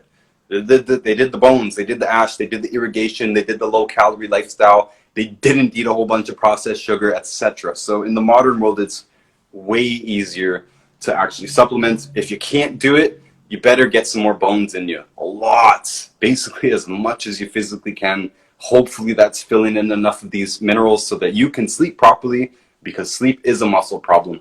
And muscles need those minerals, and that's it. All right. So I think that would be it for me. If you have questions for Rayan, send in your request now. All right. I'm going to, encourage him to take brief time on each question to be brief, so we can take as much questions as possible for tonight. And that will be it. If you enjoy what experience or listening to today, go on and follow Rayan, and I will be bringing him back on several other topics. Expect to see more of Rayan on here. So bring on your question. Let's see what the question are. The first question I have here, Rayan, is Africans are prone to being hypertensive and diabetic. Will this salty water work for them? Yeah, so all humans are the same. There's no physiological, chemical difference between an African or an Asian or a European. We're all the same. We all need the same nutrients. Now, when they say African, I don't know if they mean that they live in Africa like you, or if they're talking about a black person in America or something like that. Because, Okay. well, we already mentioned that people in Africa, you've already been led down the same dark path that we have, eating the processed foods. We call it the white powders. You could easily call them the white man's powders too. The processed sugar and processed flour, basically. So you've already been led to eat too much sugar, too much flour. You're not supplementing. You're using electricity instead of using fire. You're not living the natural lifestyle. You're not irrigating your fields. You're not eating the bones. You are taking pharmaceutical drugs. Now, in the Americas, black people actually have it really bad. Not because they're black. It's not genetics. It's got nothing to do with genetics. This has to do with culture. Now, Mexicans don't like doctors. This is key. This is key. Mexicans don't like doctors generally. Talk to a Mexican out there, they don't trust doctors. They do not trust doctors. You talk to a Native American, Canadian, they don't trust doctors at all. They don't trust the white man. They don't trust the government. They don't want them in their business. I live way up north in Canada. The Native people up there live very close to what they used to live like. They still hunt, they still fish, they still have fires, they barely live with electricity. The Western scholars, we call it almost third world. People who describe native reservations describe them as third world. They still have bad habits. They drink Coca-Cola. I don't know why they love Coca-Cola so much, but that's bad. But nonetheless, they still grind bones up, They still do a lot of this stuff. They still fish. Again, they eat the whole fish, whatever. So they don't trust the doctors is the main point. Mexicans and Native people as two groups that stand out that don't trust doctors as much. Black people tend to trust their doctor, and you shouldn't. because your doctor wouldn't have told you anything that we covered here in the last 2 hours. It's a little bit amazed that we went for 2 hours, but they're not going to tell you any of that. Go talk to your doctor. Hey doc, how did natural people get their nutrients? They're probably going to look at you with a blank look. Doctors are not trained in nutrition. Nutrition is not a required course to be a medical doctor. It doesn't matter what type of medical doctor, whether they're a general practitioner or a pediatrician or an anesthesiologist or dentist, they are not required to learn anything about nutrition. So none of what we discussed here at all had anything to do with medicines. None of it had anything to do with pharmaceutical drugs, other than the fact that pharmaceutical drugs will make your health worse. So if you happen to belong to a culture that trusts your doctor, such as, unfortunately, the black people in America and Canada trust your doctor more than the Mexicans do, you get beat up more from the doctors. Doctors treat people like ATM machines, particularly black people, and it's unfortunate. It's a tragedy in our opinion. And one of the things we recommend is to fire the medical doctor. Fire your medical doctor, because if you have one of these problems, they're going to put you on drugs for it. You go into them with a blood, like your question was hypertension, which is a blood pressure problem. Well, we just talked about how blood pressure is governed by muscles. Muscles are governed by minerals. It's got nothing to do with drugs. What is a doctor going to do? The doctor doesn't know this. It's not their fault. They're not malicious necessarily. They don't know this. All they know is how to manage symptoms. Remember that blood pressure is not a problem. It is a symptom of a problem. Specifically, it's a symptom of mineral deficiency. They don't know that. All they know is how to manage things with pharmaceutical drugs. Every pharmaceutical drug will make your health worse, period. It might actually improve the singular symptom, but it's going to create what they call side effects, which aren't really side effects. They are natural effects of these chemical agents, because we do not require pharmaceuticals in order to be healthy. It automatically decreases our health. So that's the reason. Why Africans have more high blood pressure problems than Mexicans, they're eating basically the same thing, but black people trust their doctors more. So they already had the same nutrient deficiencies, and they're eating roughly the same food, but now you take drugs for it, now you're going to have an even worse problem. Let me just illustrate this even further. All the time, we see, in real life, we usually deal with older people. And we have a store in real life, and I was only there for a year to help open it. My partner opened it, and whatever. We have to deal with a lot of people in real life. And I thought it was incredible that often we would see a woman and a man, and it's the woman that's coming to us for advice. By the way, women are the huge majority of the health and beauty category. That's what category we're in here in alternative. We sell supplements, we fall into the health and beauty category. Women spend the most money on health and beauty products by far. Women also listen to their doctors more than men. So it's the woman with the health problem. By the way, women also bleed.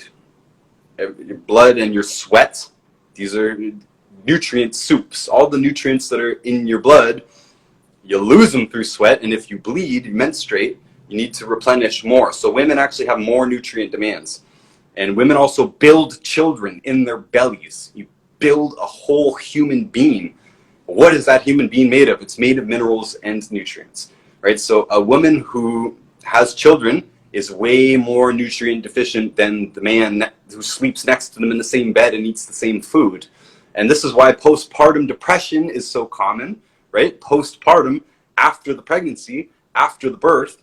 Not only that, postpartum blood pressure problems, postpartum diabetes, postpartum, whatever, name it. You can name it.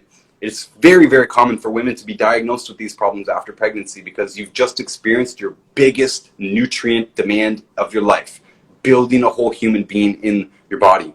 Now, the triple whammy is a woman who is an athlete as well, because they're sweating, losing nutrients, they're bleeding through menstruation, and they're having children. And my whole point of this is that usually it was the woman coming to us, and often the woman is in a wheelchair. We're talking about women in their 50s, 60s, 70s. She's in a wheelchair. She's morbidly obese. She's got diabetes. She's got blood pressure problems. She's chronically depressed. But she's also on 6 medications because she listens to her doctor more. So the woman has more nutrient demands than the man. Sorry, ladies. This is a cruel fact of life that you have more nutrient demands on you. And by the way, in Africa specifically, but all over the world, in these natural populations, what they would do before the women got married, they would put her in a hut. Literally, they'd put her in a hut and they'd feed her raw milk, cheese, they'd fatten her up, basically. They'd fatten her up and they'd feed her a whole bunch of nutrient-dense foods, particularly meats and dairy products. And this is not just in Africa, it is all over the world, but it's something that they knew intuitively, that the woman needs all these nutrients in order to have a healthy pregnancy. So they did that too. We don't do that anymore, right? You're pressured to still maintain your hourglass figure all the way up until you become pregnant. Meanwhile, you should have fattened yourself up before the pregnancy in order to prepare for this increased nutrient demand. So again, it's a cruel fact of nature that women have more nutrient demands than men, and if they exercise, they exacerbate that even more. And my whole point of the story is that I could probably 10, 20, 40 times I have seen a man and a woman standing in front of me. They are the same age, they eat the same things, but the woman has a list of health problems and she's on a list of drugs usually. And the man, he might have a couple of problems, but my point here is the man doesn't care. Our store is it's in Windsor, Ontario. It's a small city right across the river from Detroit. These are very blue-collar places, very working-class places. These are factory towns, basically. So the man's usually a blue-collar working man, chewing tobacco, smoking whatever, drinking beers every night, eating cheeseburgers. That's the attitude of the blue-collar. They just don't care. So the point here is the woman cares, but the woman cares so much she listens to her doctor and gets used like an ATM machine, gets put on 4 different medications. She's morbidly obese. She's falling apart. Man standing beside her, he does have some problems, but he's not worried about it. All right? This whole thing was about black people. If black people acted like that blue-collar man I just described, you'd be in better health. If you stopped listening to your doctor and stopped taking their prescriptions, you'd be in better health if you changed nothing else. If you also did these other nutrient things, avoiding the bad foods and getting on the 90 essential nutrients, you wouldn't have blood pressure problems, blood sugar problems, cancer, all these things. These are all nutrient deficiencies at the end of the line. Last thing, let me mention this as well. I know I go into some crazy detail here, but I really enjoyed this, by the way. Black people have a thing. We mentioned type 1 diabetes. It's an inborn error of metabolism. You can't produce enough insulin. Well, lactose intolerance is simple as well. It's similar as well. If you're lactose intolerant, you're not producing lactase, which is the enzyme that you need to absorb or metabolize lactose. There's another inborn error of metabolism called sickle cell anemia.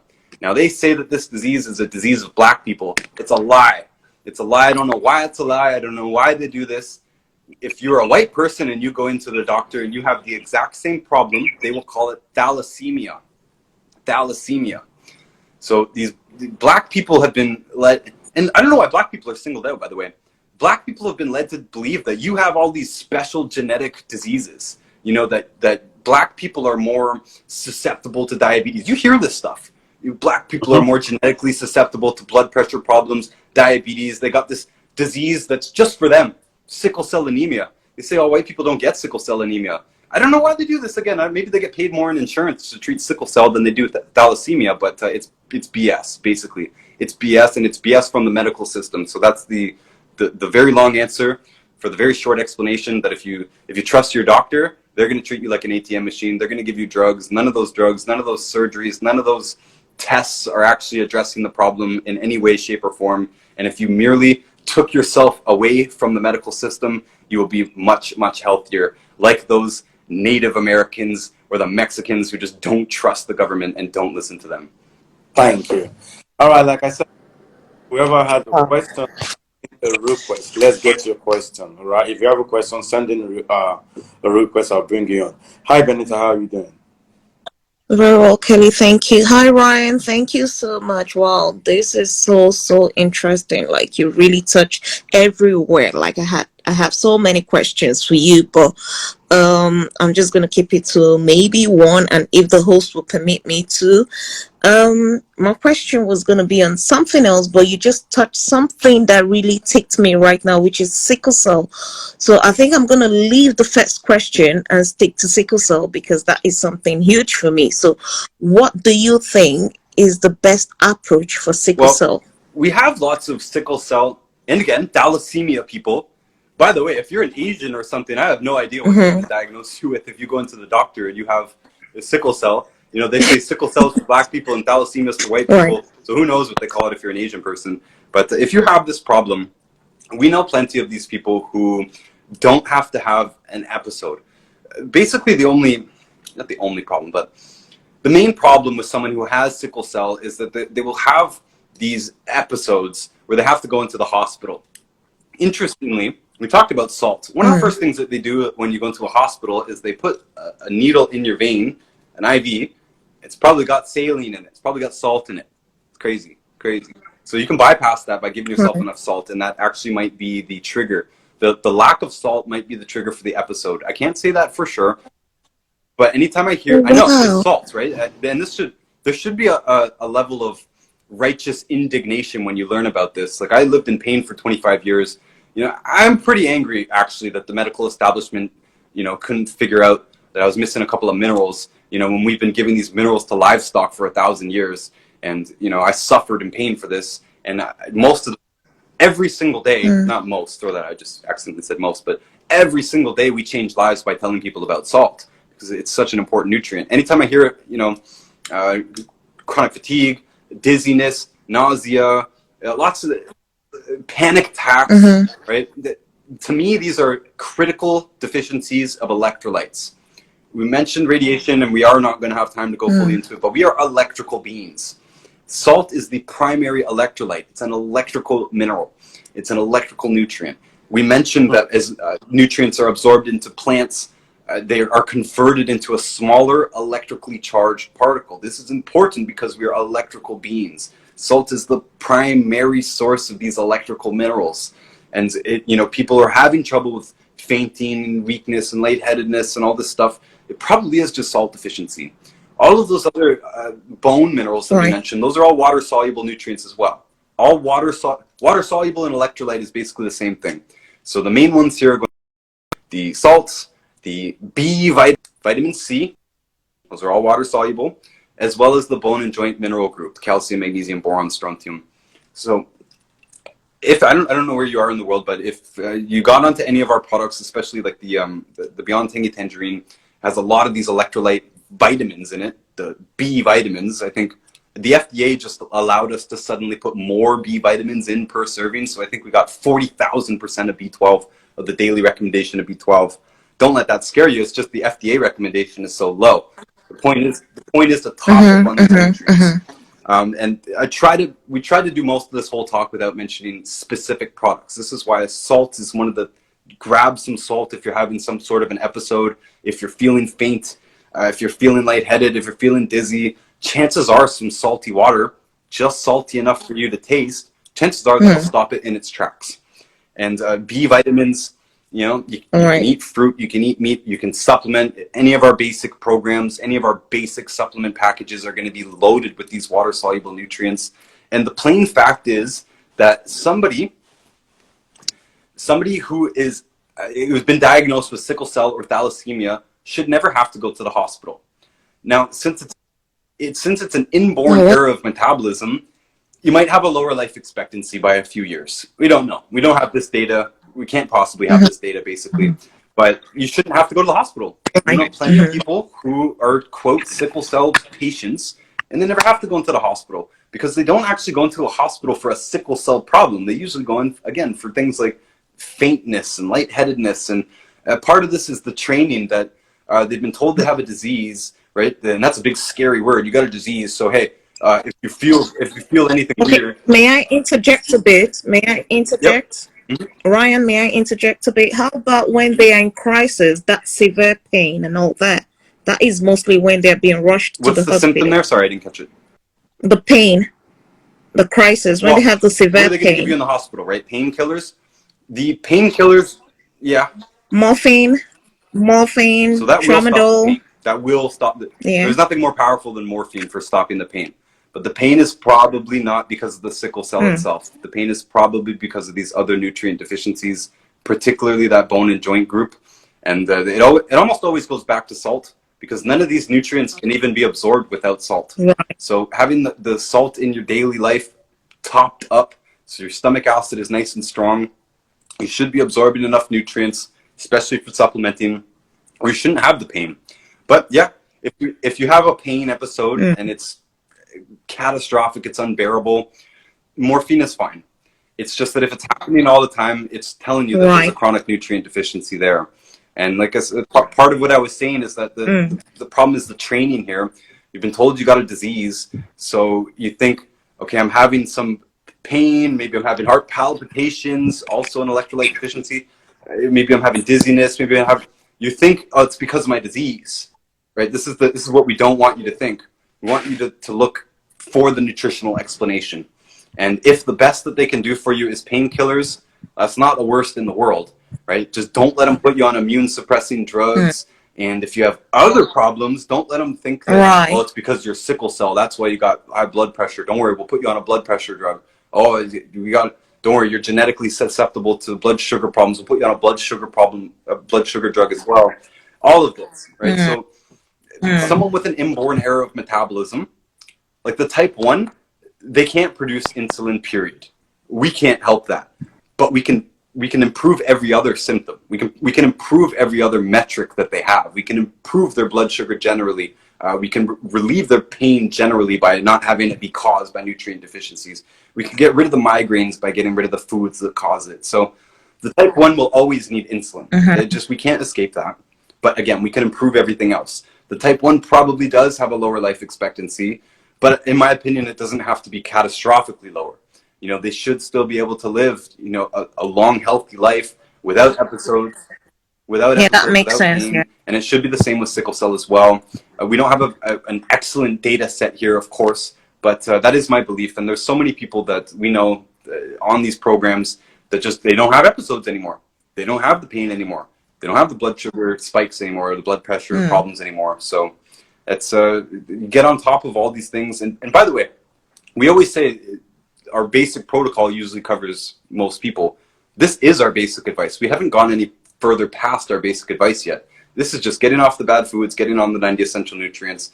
And actually, in the case of sickle cell anemia, Dr. Wallach would recommend, and I would recommend too, since it's a more serious thing, it's not just a blood pressure. Blood pressure can be fixed quite easily. We recommend extra selenium. Extra selenium. And frankly, you might want to boost probiotics and antioxidants for the rest of your life. This goes for anybody with any missing organs or any inborn error of metabolism. The probiotics, we don't have time, but we have a symbiotic relationship with them, and basically our immune system is codependent on these good bacteria. So you can eat more probiotics and you can supplement with them as well. And beyond our basic recommendations to avoid the bad foods and get on the 90 essential nutrients. And if anyone has missed any of that, you can just message us and we'll just give you the blurbs and stuff anytime. And beyond that, you want to boost selenium. Selenium is one of the most important nutrients of all. And sickle cell is not necessarily strictly an immune problem, but I think of it that way. I categorize it that way personally. And that's our recommendation. Get off the bad foods, get on the 90 essential nutrients, boost selenium, which is an antioxidant, right? Eat the good foods that are full of antioxidants, good fresh fruits and stuff like that. You can supplement with more antioxidants. Again, anybody missing any organ, anybody with any inborn error of metabolism, it's just going to be a good idea to boost the probiotics and boost the antioxidants as much as you can for the rest of your life. Definitely. Thank you so much once again, Ryan. You can message us, or you can message Wallach's Warriors as well. If the answer is too complicated, they'll leave it for me anyways. But the basic advice should count for everyone, truthfully. All right. Someone is asking, thank you. Is turmeric overrated? That's a good question. I love the carnivore ND, by the way. He might be where you heard it from. He's making a lot of noise here on Instagram. I love what he's doing. I love the way he's presenting it. But he's a little bit too extreme for me, in my opinion. All of the longest lived populations, I mentioned that they don't have very many food commonalities. There's really not many foods that they all eat. But to my knowledge, they do all consume turmeric. I might be wrong, but there's 3 antioxidants specifically that I believe they all do consume: resveratrol, quercetin, and turmeric. It could just be the curcumin, by the way. Curcumin is the antioxidant in turmeric, but they all consume that. So he's saying it is overrated, and let me agree and disagree. I do agree. I love curries. I love some tikka masala and all this Indian type of really strong curry food. Sometimes. The key is sometimes. these are medicines. When we do concentrate any of these things down, like we grind turmeric up into a powder, I have friends who take 20 turmeric capsules a day. My opinion, that's too much. That is too much. It's bad at that point. It is anti-inflammatory, but we shouldn't be producing inflammation, right? We're producing inflammation by eating the bad foods and by being nutrient deficient.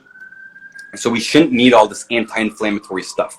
We shouldn't need medicines in that high capacity. And, you know, these are medicines. Turmeric is a medicine. So is it overrated? If you are using it medicinally, if you are using it in big quantities all the time, yes, it's overrated. But, you know, if you listen to your body, I intensely crave turmeric sometimes. Sometimes it just, my body's telling me, make something curry because, you know, your body wants it for some reason. And I do believe there's cycles in life as well, especially after the winter seems to be when I crave it the most. And it's just periodic, basically. If you're listening to your body and your body wants turmeric, give it turmeric. Dr. Wallach calls it the seafood diet, S-E-E, not S-C-A. Seafood, you see it, and you are in tune with your body, and you eat it. You know, your body will very clearly tell you what it wants after a while once you start to get into this. And turmeric is one of those things that I love. I just don't love it every day. And so I agree with him that people who are using it for its medicinal benefits specifically, they're doing it wrong.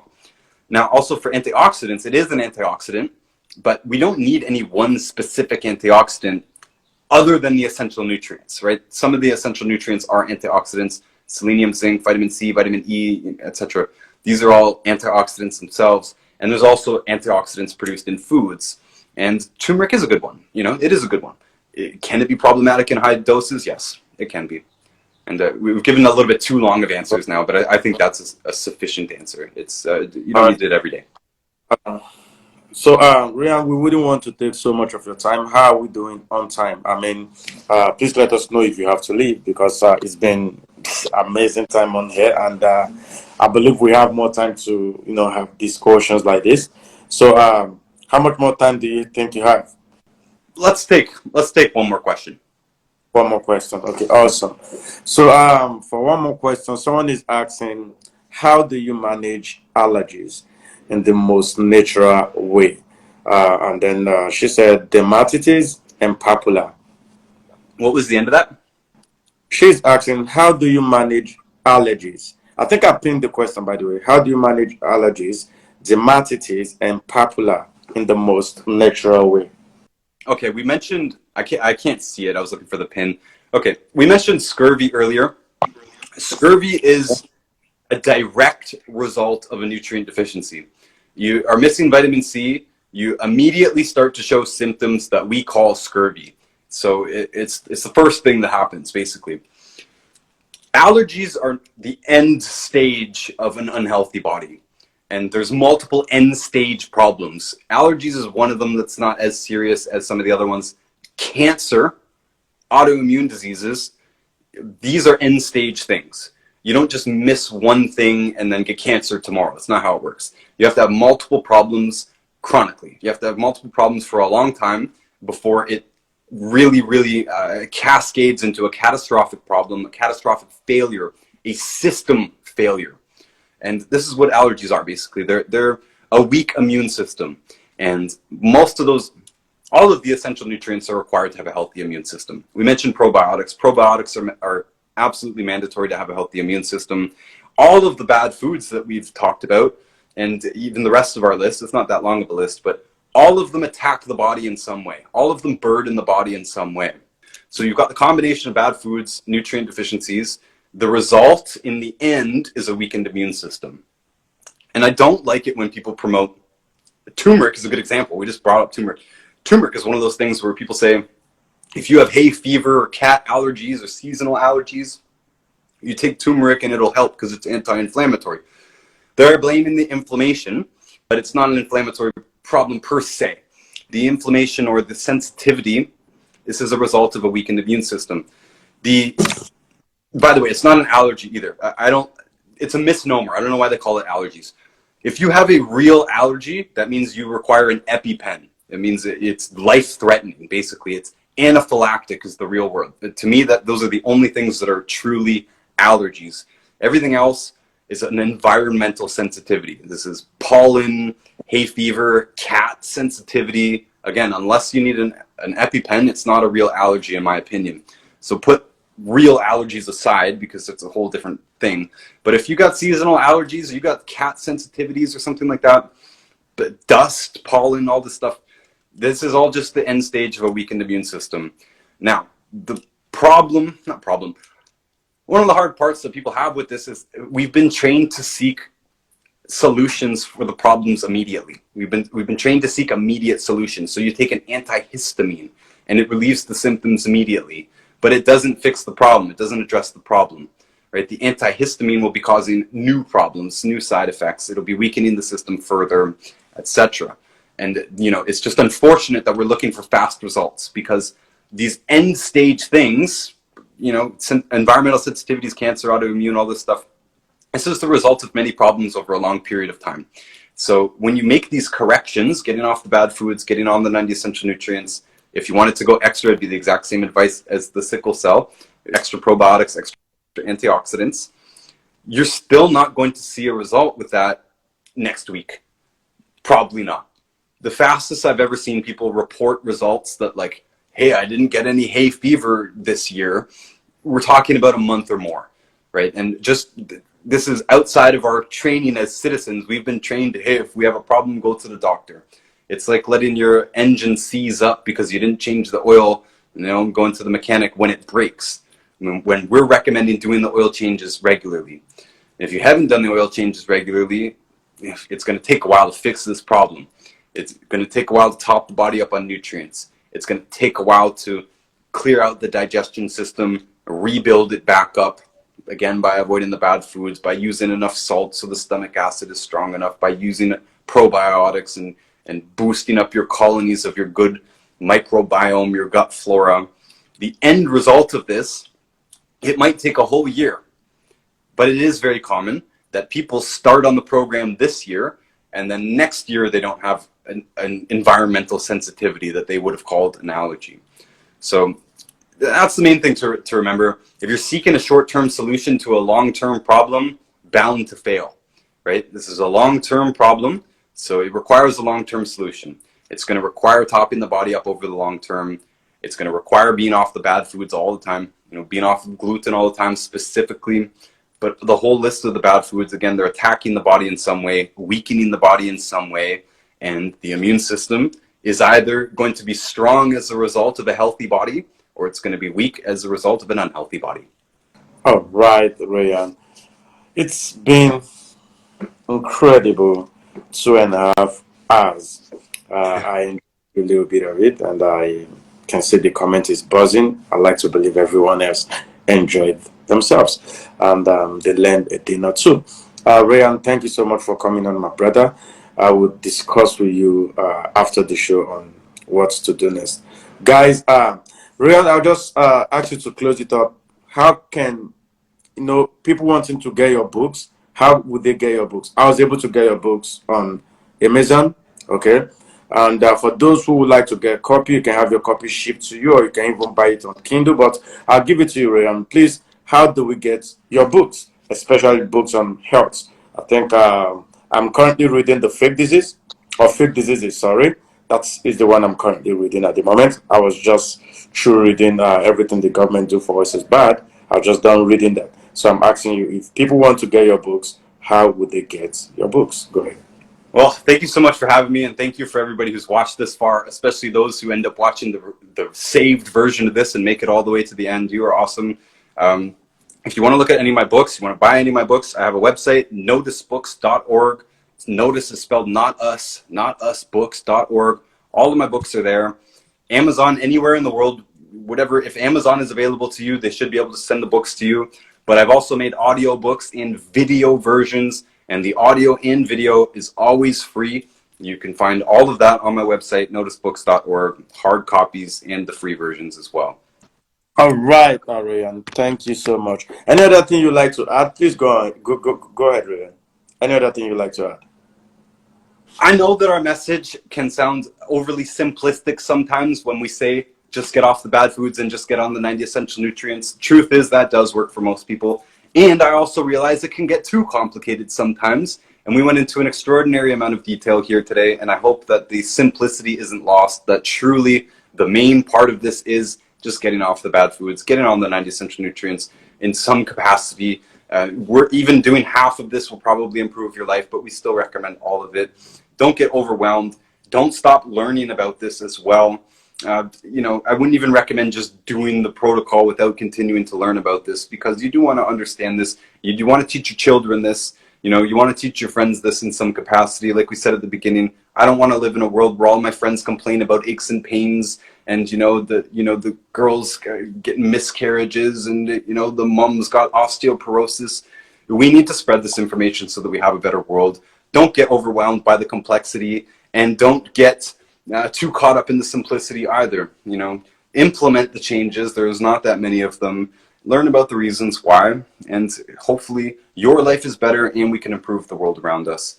And if any of this was missing, if you want to know what exactly are these bad foods, what exactly are these 90 essential nutrients, what products might be best for me, we always recommend that you message us. You can message me personally, or you can message Wallach's Warriors at Wallach's Warriors. They will give you the same answer that I will probably. We will start the same way. We will always give you a list of questions so that we know if we're missing anything, right? Some things came up here. Maybe you're missing a gallbladder. It's a big thing. We need to know about that. Maybe you're on a statin drug. We need to know about that. Let us guide you. Let us help you. Let us give you the recommendations. The food recommendations are always free. We have the food page, Notice Foods, literally there. They will answer questions for you as well. They're not even paid for that. They'll just do that. They'll take requests. We'll make a video if you need to, show you how to make something, teach you how to do this. And that's the main thing. That's the main thing. Just know that you can reach out to us anytime. If the people on Wallach's Warriors, if they don't know the answer, they will leave that for me. And I will come in and I will give you the answer to the best of my ability. And if I don't know the answer, it happens. I don't know every answer. If I don't know the answer, I'll call Dr. Wallach and I'll ask him. Or I'll call pharmacist Ben Fuchs. I'll call somebody who's been doing this even longer than I have, and I'll get an even more technical answer from them.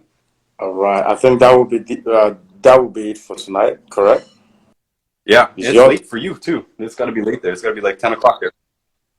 All right. So I'm good for now. Thank you everyone for joining. Please stay in touch. Go on and follow my good brother Rayan. Okay. You have the site where you can get his books, and then if you have other questions, please shoot him a DM. And I'll see you guys around.